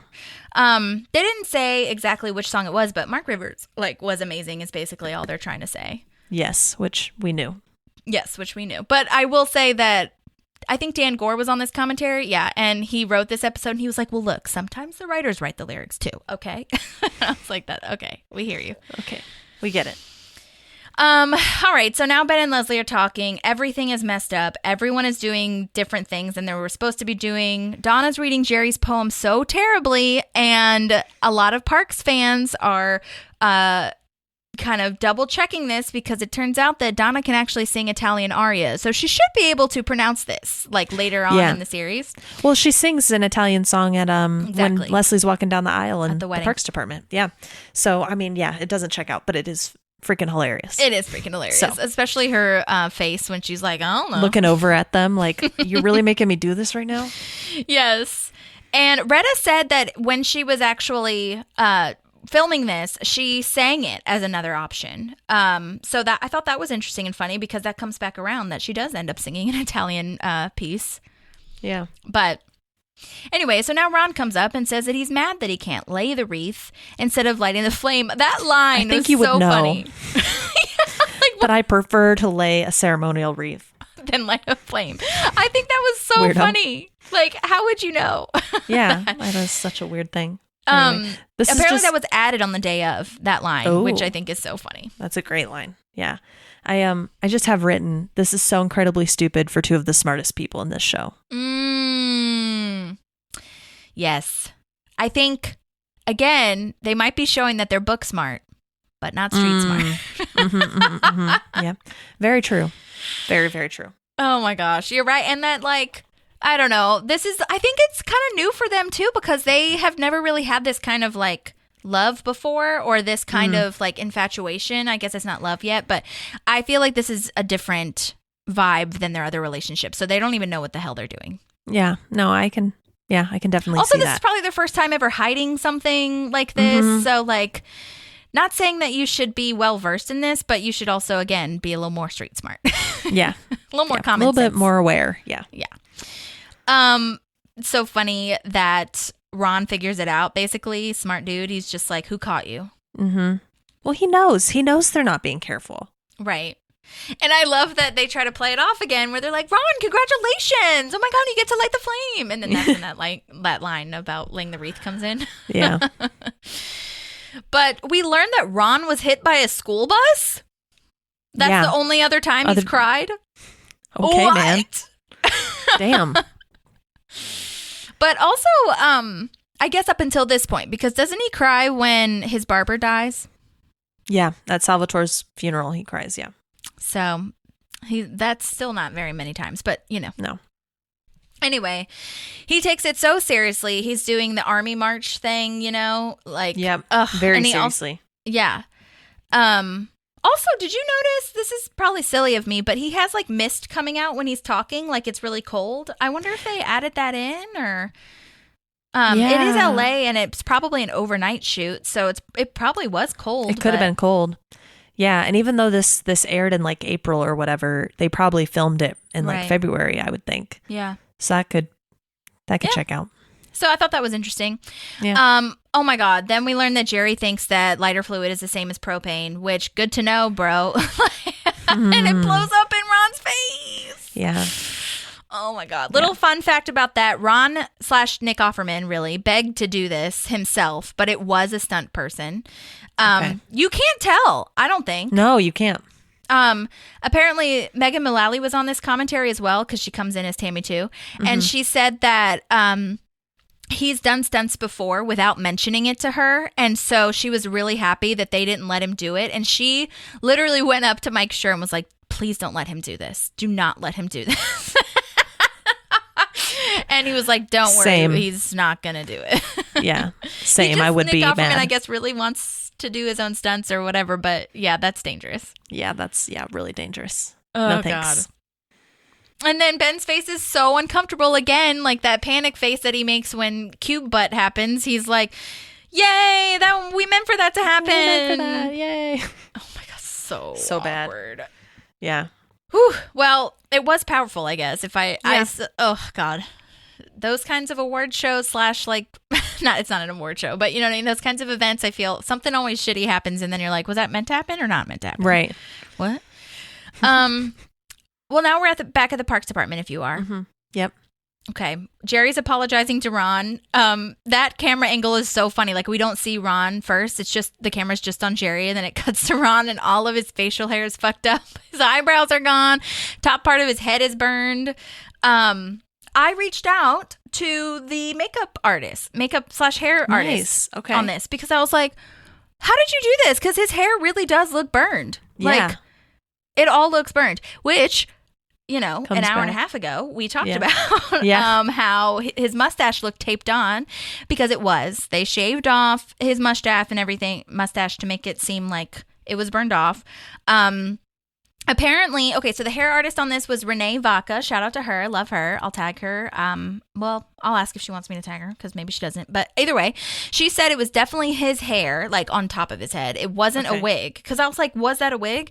And she said it was just product and dry shampoo and fire retardant. Like, oh wow, like what's in a fire extinguisher, and they just put that on his hair and mixed it all together. It was no hairspray or anything like that. She was saying how great of hair Nick Offerman has. So That's he didn't awesome. have to do much, but like his hair really took to that product. But yeah, it's so crazy. I love that. That's awesome. I Very cool. love that information. Like, I thrive on that type of information. Yeah. It's so interesting. No, it is. It's fascinating. And then knowing that the bottom, they had actually taken that off, and then And his eyebrows. yeah. So those were actually gone too? Yeah. Wow. I know. Isn't it hard for eyebrows to grow back? I don't know. Good question. Well, I I guess mean- they had like 3 or 4 months before they were going to start filming again. Yeah, that's but true. Well, because remember when I said that they wanted him to shave for something, and then like literally the next day his mustache had grown back. So like he's really good at hair growing. Yeah. So He's I good don't at hair. know. Maybe they tested it. That would be really interesting to know as well. Like maybe they Mm-hmm. did a little bit, and then, or maybe they put makeup on the rest or something. Mm-hmm. But yeah, crazy. Wow. But his hair, if you look at the picture, like you'll see, and I took a picture of it, so I'll post it, but it is interesting to see his hair like that. And it's Wow. like some of his mustaches, like there's little pieces of hair left. They did a great job. All right. So now Ben and Leslie are talking. And it's really interesting, this like subtle kind of way they have their own solutions for this. Like Ben's like, well, do you want to break up or do you want to tell Chris? And Leslie's like, no, we'll just keep doing the same secretive thing, but operation shut down. Like we do nothing at work. And everyone / me was like, you should have been doing that in the first place. Right. Right. I love this spy shot. I do too. I think it's great. Yeah. And it's just funny to me that to her, this is like going out on a limb, you know, where everyone else like is like, that's what you should have been doing. What are you talking Right. about? But I think going back to what Ben said, like going out on a limb for Leslie would be to take the big risk of telling Chris. But to her, this is the ultimate risk because she wants to have both and she loves her job. So Yeah. it's just, It's hard. It's a lot. But it is cute. She's like, no, it's worth it if I can like, you know, Be with you. Yeah. I is love sweet. this playlist in the back too. Wild Horses is Yeah. playing. All the horse They songs. have great music in this episode, and I really wanted to know how much they had to spend on this, because while it's there and people like us are listening, some people might not hear it, and you just spent like $100,000 on Yeah. music. Yeah. Because it's the Rolling Stones' Wild Horses, and then A Horse with No Name by America. which are great songs. I just love that they're all horse themed. I think it's so funny. I do too. It's very well done. Yeah. Yeah, I don't know how much they spent on it. They didn't really talk about it. Okay, so now Tom is talking to Ron about his future, and Ron is very supportive either way, and I love the reason why he's supportive is because Tom slows everything down, so it would be awful to lose him. Yeah. I love that Tom feels like he can come to Ron to talk about this. I do too. Yeah, because I would like never really, I don't think I would ever tell my boss, like, I'm thinking of leaving, what do I do? Right. Yeah. You know? But I think that some people have that relationship and some companies / departments are, different. Yeah. But anyway, so then Tammy 2 comes in. We love yes. 2 of my lovers in one place. Does the carpet match the face? I love that line. There are too many good lines in this one. Really, there are. Well, Anne finally goes to talk to Chris about the tendinitis. And also, I think this one is so funny to me because it gets me every time I watch this episode where Chris says death is the opposite of, I always want to finish it with life, but she says being alive. And I'm like, oh. Because you like death, life, but, or like dying, being, I don't know, whatever. And then this is where he comes back and says, like, I'd rather do, there's no point in living life alone. Like, I'd rather do the push-ups with someone on my back. You know what I mean? Yeah. And it gives the impression that he might be more interested in Anne. Like, he looks over at Anne, and I'm just like, are you being serious? Dude. Yeah. No, and yeah, that, I have lots of thoughts and feelings as this series goes on. But yeah. No, you have a friend now. She was a bigger person and said, hey, friends, we can be friends and take it and leave it for right now. Just leave it, sir. Oh my God. Okay. Yeah. Well, anyway, he's not being very considerate, but I guess this is just a little spark right now. He hasn't acted on it yet, but okay, whatever. He's just thinking about a lot of things and his mortality. So whatever. Yeah, I don't think he's in a place to be making any big decisions. Agreed. Well, whatever. Okay, Chris. Kyle comes back now and he's buying CDs. I love that there is a taco and a motorcycle on the CD cover. Yes. Yeah. Very rock and roll. I did email Kyle, Andy Forrest, because we've talked to him. So you'll have to go back and listen to that episode. I'll link it in the show notes. But he said, I'll just read his email. He said, "Hi, exclamation point. That was a very straightforward scene. April was an attack saleswoman. She took my money without apology and charged me a higher price for getting both CDs. And it was all my money to boot. I was not at the Fairgrounds Memorial. But I would like to think that a Kyle hologram was the closing act. But alas, no." And then he said, "Have a great show." So thanks, Andy, for messaging back. We appreciate that. Yes. And then show Andy, Parks and Rec Andy, says he's going to ask the biggest thing he's ever asked in my entire life. And April's like, we're already married. We're married. Yeah. That wasn't the biggest thing. He asks he asks her to be the manager of him. And which I think she's is like, cute. Yeah, it is cute. And high praise. Mm-hmm. Well, then we have another montage kind of moment where we see all these scenes happening under a voiceover or and a song, which is this time it's the song that they played at April and Andy's wedding. It wasn't Bye Bye Lil Sebastian, as far as the commentary said. Because at the end, you hear, like at the very last scene, you hear like things I really want to do. Yeah. Anyway, Tom gives his resignation letter to Ron. Ben looks at Leslie like longingly. And then she's greeted by our guy, William Barnes, who is going to be a recurring character here. And him and his associate are going to ask if Leslie would be interested in running for office. And this line, oh my God, absolutely. I am very sorry. I just said that. I used that word. Did you notice? I never noticed this before, but there's a third guy at the table that doesn't talk. Yes. Yeah, but he never comes back, so that's why he doesn't stay in our brain, I think. Yeah, it's so weird. That's so funny. He's not even like looking at Leslie, really, when you look at it. But anyway, so then Donna comes in and says his ex-wife is there. And I love that like, Donna says orifice. Orifice, she's in your orifice. And Ron thinks he's talking about Tommy. She's talking about Tammy 2, but it's really Tammy 1. And even Tammy 2 gets scared. And so many layers here. Number one, this is a great insight into how well Donna knows Ron, like, and how long they've been together. Like, just like episode in the bubble when Donna's the one that can talk to Ron in any way she chooses, boss or not, because they've been together Right. for so long. But then number 2 is like, how scary is Tammy 1 if Tammy 2 is running away? Yep. Crazy. And then let's see. So there's this. I was gonna say there's a tiny editing moment where Donna's lips are moving, but it doesn't match the screen, and I caught it. But it's okay. It happens. I'll forget that. You can't win them all, you know? Yeah, very true. Okay, the stakes are so high in this next moment. This is where William Barnes is actually asking, when you run a campaign, your life is an open book, regardless of how small the campaign is. Is there a scandal out there? You need to tell me. Like, is there something in your life that people are going to catch on to? Woo! The way she looks at Ben and straight up lies. Mm-hmm. Yeah. Nope. Yeah, which comes back and bites her in the ass. Oh my God. But I mean, do you think about it? What do you say in that moment? Like, yes, there is something. Like, and maybe they'll coach me through it, or like, or what I do you just do? gotta figure out a situation. Yeah. God, it's so good. This is where the song is playing over her, and like at the end, the subtitles say for the song, "He burned in so little time." And then I heard that. Right, yeah, like I weird. think these lyrics are nonsensical. Yeah. The guy who played William Barnes is played by Johnny Sneed, and the thing I always remember / recognize him for is Fever Pitch, which is so lovely. I love that movie was with Jimmy Fallon and Drew Barrymore. He's the one that Jimmy Fallon almost sells his tickets to. That movie was in 2005. Yeah, it's insane. Wild. But he's also been before in Ray either of us Donovan. had lived there. Oh, you said what?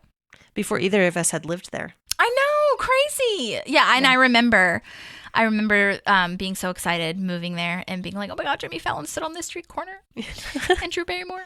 But he was in Ray Donovan, Criminal Minds, Whitney, 13 Reasons Why. He's been in a ton of stuff. Yeah. And the gal who played the other one that Leslie's talking to is named Antonia Raftu. She's been in CSI New York, a show called Chemistry, like a bunch of short films. I couldn't find her contact information on where I usually find it. So, you know, we love you, Antonia. But I did talk to Johnny, and I don't want to like go too crazy because you never know who might cancel or whatever. But he is very interested in coming on the podcast. So hopefully we will talk to him and you guys will get to ask some questions to him. I did have a really fun commentary moment that I'm going to play that Mike Schur was talking about Johnny. And I'm going to play it for him if he comes on too, because I think it would be really fun for him to relive it. But I'm going to play it right now just because it's cute. Yay. Sneed about to show up here, and he was an actor that we really loved who auditioned for Greg Daniels and me when we were doing the pilot. We really loved him, and we've always wanted to use him. And when we came up with this idea, he was our first idea of like, because he's just a tall, kind of good-looking guy. He seems like lives in a different world than Leslie does, and he's just very confident and kind of quiet as a performer. I thought he did a really good job. But he has a small town quality. Yeah, he's still not like a big city slicker guy. He really did a great job. In real life, he's from North Carolina or something. He's got a very, very slight drawl that makes him seem like he's authentic to Indiana. And that's Antonia Raftu, who plays the woman next to him. Yeah, she was great too. It was also great. Both of them really did a great job. And Amy's on fire in this scene. Yeah, so I thought that was so cute. Awesome. Yeah, that's very sweet. Yeah. So They're I right, like that. though. He doesn't seem like he's from Pawnee. Right. Yeah. Yeah. He seems like he's from Indianapolis or somewhere a little bit more fancy, you know? Yeah. Yeah. But yeah, I think that would be really, I think that Johnny said that too when I was emailing him. He was like, you know, we had kind of known each other. I had auditioned for them before, blah, blah, blah. So I'm glad they got a chance to get him in. That's really awesome. Yeah, me too. Then we have all these lines about catching the number 12 bus to Satan's butthole and number 69 train to Humpsville Station. Apparently they had a line that they cut out that I think Megan Mullally said where she was like, well, there's room in the caboose. Oh, gosh. Oh. So dirty. I love it. Yeah. Okay. Well, I'm done with the main part of the episode, and now I'm at the tag if you are. Yeah, same. Okay. Well, they're showing the Entertainment 720 space. Tom's talking on the phone to someone, but reveals he's not actually talking on the phone. Did you see his bright yellow shoes? No. He has these like yellow shoes on that do not match his outfit. And I was like, that seems Jean Ralphio, though. And then these famous like circle chairs that we'll be keeping on seeing. I also read that, you might have found this too, Entertainment 720 headquarters was a completely white 15,000 square foot room, and it was an old furniture store in LA. I didn't know it was an old furniture store. Okay. Yeah, it's crazy. Mike sure described the setting as maybe the craziest thing that's ever been on our series. Every time I watch it in the edit bay, I have this weird crisis. Is this okay that this scene is how we're ending this entire season? It's truly nuts. It's like a hallucinogenic nightmare. Yeah, that's fair. It's true. Yep. DJ Blunt is there, by the way. I could not find him for the life of me, so I don't know who he is. Because he but comes I love back. him. Yeah, maybe he'll be listed in further episodes. Maybe. Yeah. I don't know, but and then Detlef Schrempf. Oh my god. Yes. I Which, love that who he we keeps know, coming back. Yeah, and we know he's a very successful businessman. So Yes, I thought later that was when so he gives funny. advice, it's funny. Yeah, I wrote that too. That he speaks to everyone else's thoughts. Like he asks, "What does this business do?" Right. Yeah, and he's like, what? And yeah, I wrote that as well. Like, remember when we did our deep dive on him? He's a businessman / entrepreneur. He heads up like a lot of charities, so he kind of knows what he's talking about. He has his own Detlef Schrempf Foundation, which helps to donate money / help local charities. And I just love that Tom is like, you don't even know what you're doing, bro. Like, just shoot hoops. Also, like, it's just hilarious. Like, why did they have him? Like, yeah. Unnecessary costs, people. There's not even anyone there. If they were trying to like make people impressed, then okay, but no one's even there. Yeah, it's insane. Oh my god, they said sweating real sexy on the Stairmaster.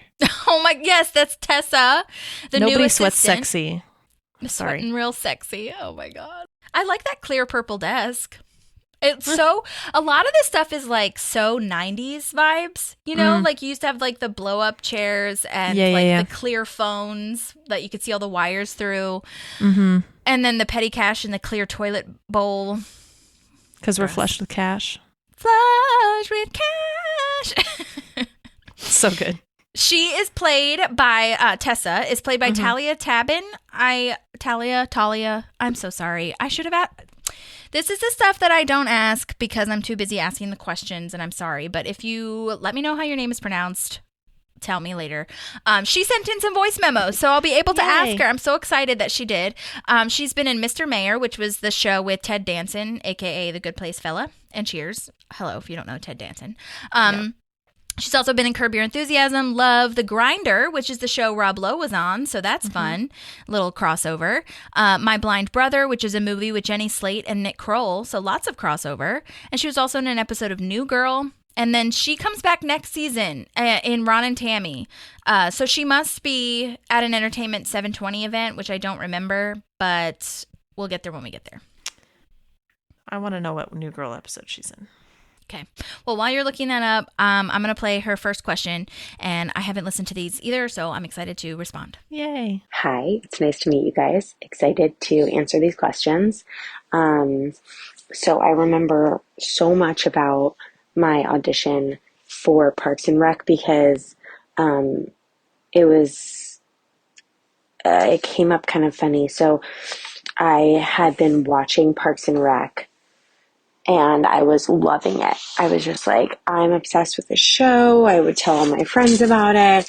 And I weirdly one day was at home and I got a phone call and I didn't answer because I didn't know the number. And then I listened to the message and it said like, hi, this is casting for Parks and Rec. We'd love to have you come in and audition. And I was just like, oh, my friend's playing a prank on me. So I called my best friend and I was like, what's up with this? And she was like, I didn't do that. So then I broke out into a hot sweat. And earlier that year, I had done a short film with a writer, one of the writers on that show that I don't think I had put it together that he was a writer on that show at the time, but his name was Harris Wittels.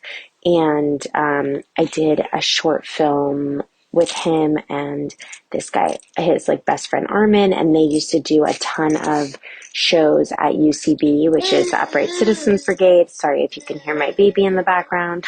But, oh boy, now we have a rattle. I knew him and I knew how funny he was. And when I called back this casting department, they said Harris Wittels had given them my name.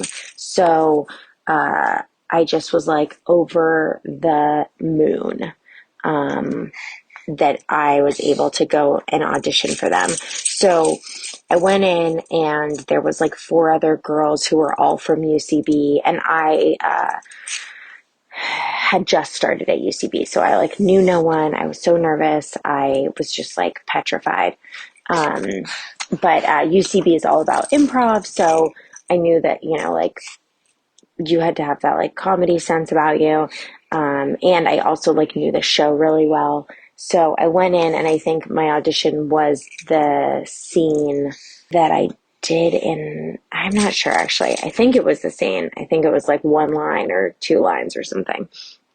And I remember just like being so nervous with the casting director and seeing all these other like such like just funny women.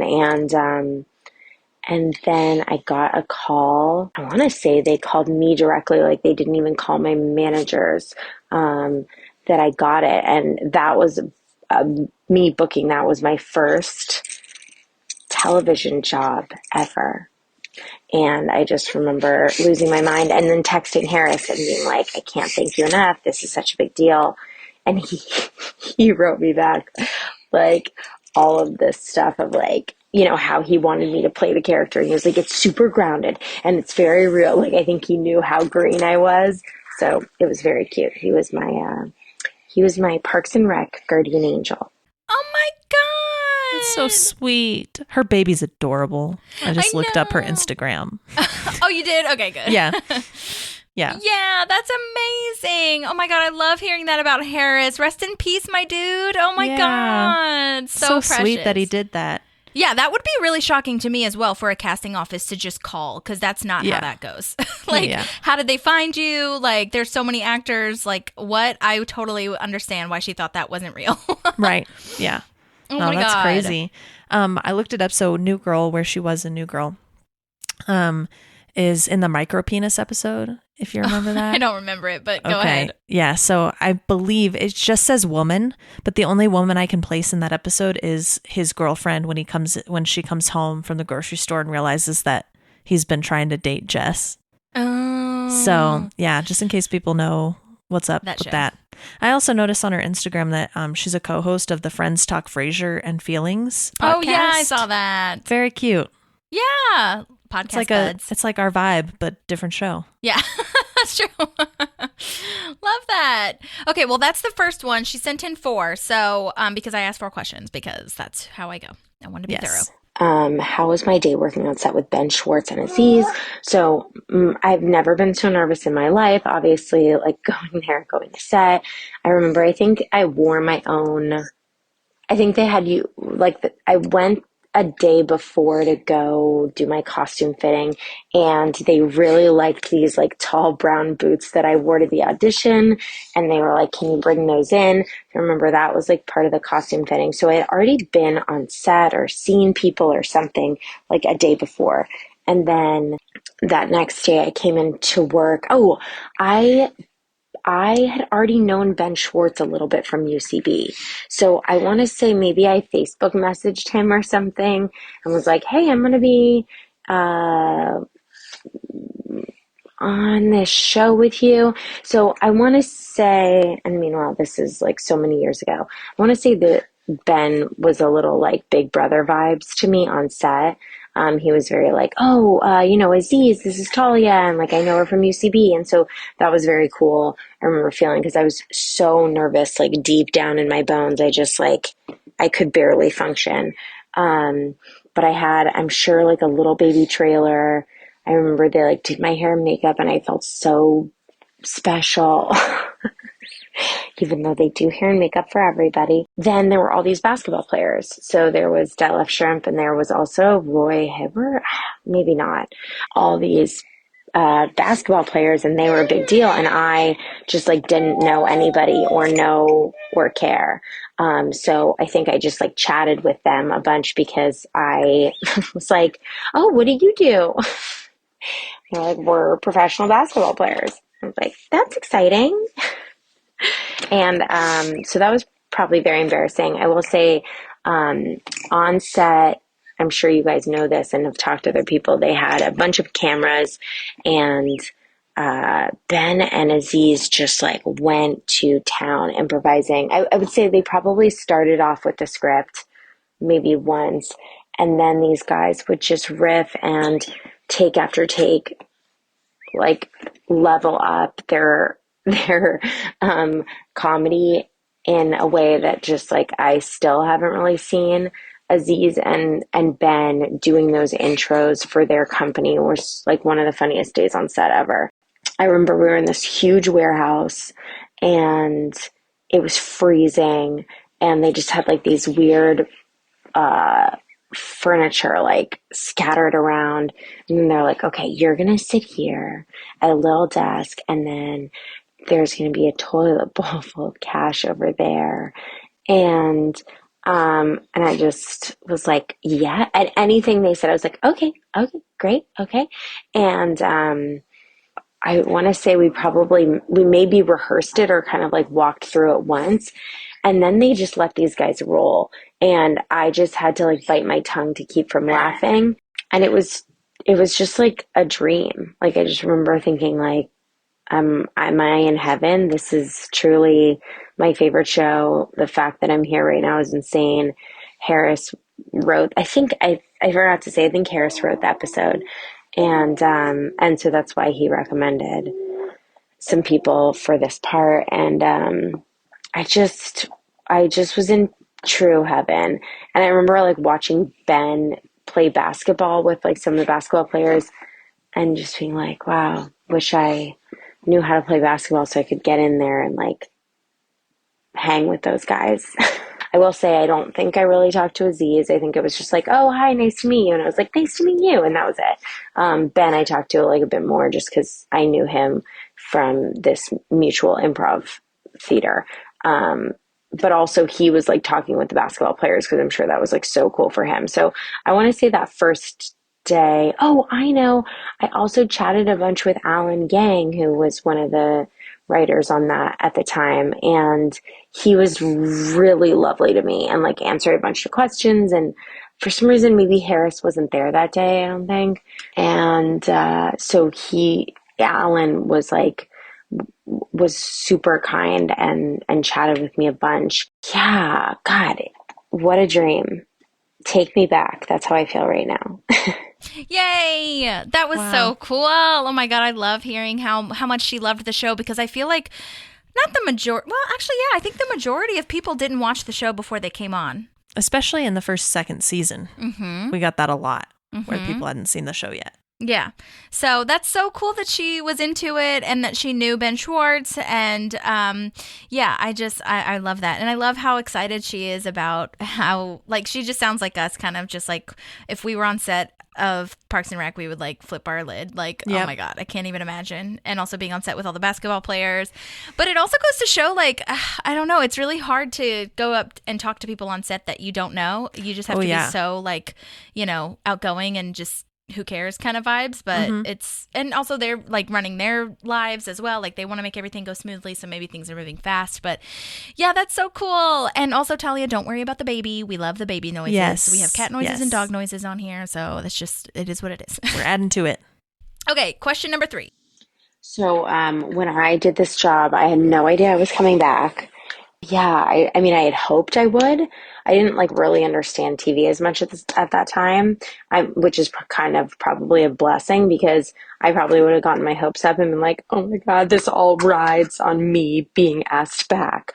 I didn't have that. I was just like so overwhelmed by just being there. But then I don't know how I get asked back. They must have called my managers and been like, they want you back for another episode. And I lost my mind. I was just like, this is my life. I'm going to like be on Parks and Rec. This is my dream. I will say, I think I talked to Ben Schwartz a million years later, and he was like, yeah, they wanted to write in this whole storyline, and like you and me were going to like be, you know, on the show for like many episodes. But then I booked that TV show Lie to Me. And so they like changed the storyline. And I was like, why did you ruin my life? Except then I did another part on his show, Lie to Me. So I guess my life wasn't ruined. But I would have rather been on Parks and Rec for 5 episodes because it was my favorite thing in the world. Did I get any direction from my character? Yes, I got direction from my character. Harris would text me and be like, be very chill, be grounded, don't do a lot. Which was super helpful because I'm sure I would have been like, I have to like do things because I'm on TV now. The guys improvised so much. That last beat where he's like, go diving or something. I don't even remember. And I go gross. I really want to like hope and pray that was improvised, but it probably wasn't. And it was probably something genius that Harris wrote. So yeah, I just remember like probably a very good feeling of like them getting a take of that and then saying gross and then like cut, or, Ben goes and shoots the basket and people laughing afterwards and being like, oh my God, is this the best feeling in the world? People laughing after you act. And I just remember that like really solidifying how much I loved comedy. But this is not about me. This is about Parks and Rec. So I think they tried to hire people that really like were the right casting. I don't think they were bringing people on who they needed to like coach and give a bunch of direction to. And they were so gracious about it. I will say I'm not like a annoying brat like that, but I maybe I was at the time, and maybe that's why I got it. Yay, that's so awesome. I love that. That's cool. And I think Harris was a script supervisor. So Dan Gore wrote the episode or gets the writing credit, but that everybody, like, meaning that he had the like first draft mostly, and then everybody kind of added stuff as well. So I'm sure Harris was really involved with the writing of this, and that's probably, it sounds like he really was, especially on set. So that's probably why she thinks that. But I mean, we love Harris and we know how involved he was, so I'm sure he had a lot to do with it. Yeah. But yay. Okay, last question. Memories are everybody just being so cool and everybody laughing and like having such a good sense of humor. And I remember like going in for the costume fitting, and the costume people were so great and very funny, and everybody just, it was like by the time I got on, it was just a really well-oiled machine, and they knew what they liked and they knew what they wanted. And I think it was like still early on enough that everybody was like, we're the luckiest people to be here on the planet. And they like, I felt like they could just see how good they had it. And then Ben being like such a kind, person, friendly face, showing up to a television show, not only like your favorite, but just like any television show, to do a job one day is often like very challenging because everybody knows each other and they know the drill, and they know, where to go for food and where to go for trailers and like all that kind of stuff. So it's so nice to have a friendly face, and Ben Schwartz was like fully that for me, and very kind about that. And my only sadness is that our storyline got cut, and I wish I had done 10 million episodes. I will say I was up for a job on on The Good Place many years later with Mike Shore, and he was just as lovely and as cool and funny as everybody said he was, because I didn't meet him on that day. And I hope to work with those people in the future because they were so rad. I am currently on an improv team called Yeti, and we have an Instagram where you can like learn about our shows. We still perform at the Upright Citizens Brigade in LA, and we perform at another theater in LA. And that Instagram handle is at Yeti for You. And I'm just so happy that you guys asked me to like relive some of my Parks and Rec favorite memories. And this was such a dream. So thank you guys. Bye. Yay. That's That was awesome. Yeah. She was in a movie with Adam Scott and Nick Kroll, and Jenny Slate, all of people who were in Parks That's and the Rec, one I called just My said. Blind Brother. Yeah, that one. But I didn't realize it was My those Blind people. Brother. Yeah. Yeah. I didn't realize it was all these Parks people. I know, it's crazy. It's wild. Yeah. Very cool. I'm sure there's like lots of crossover, but yeah, I would have felt the same way about Ben Schwartz. Like, could I just be on Parks and Rec forever instead of you doing your own show? Yeah. Right? Yeah.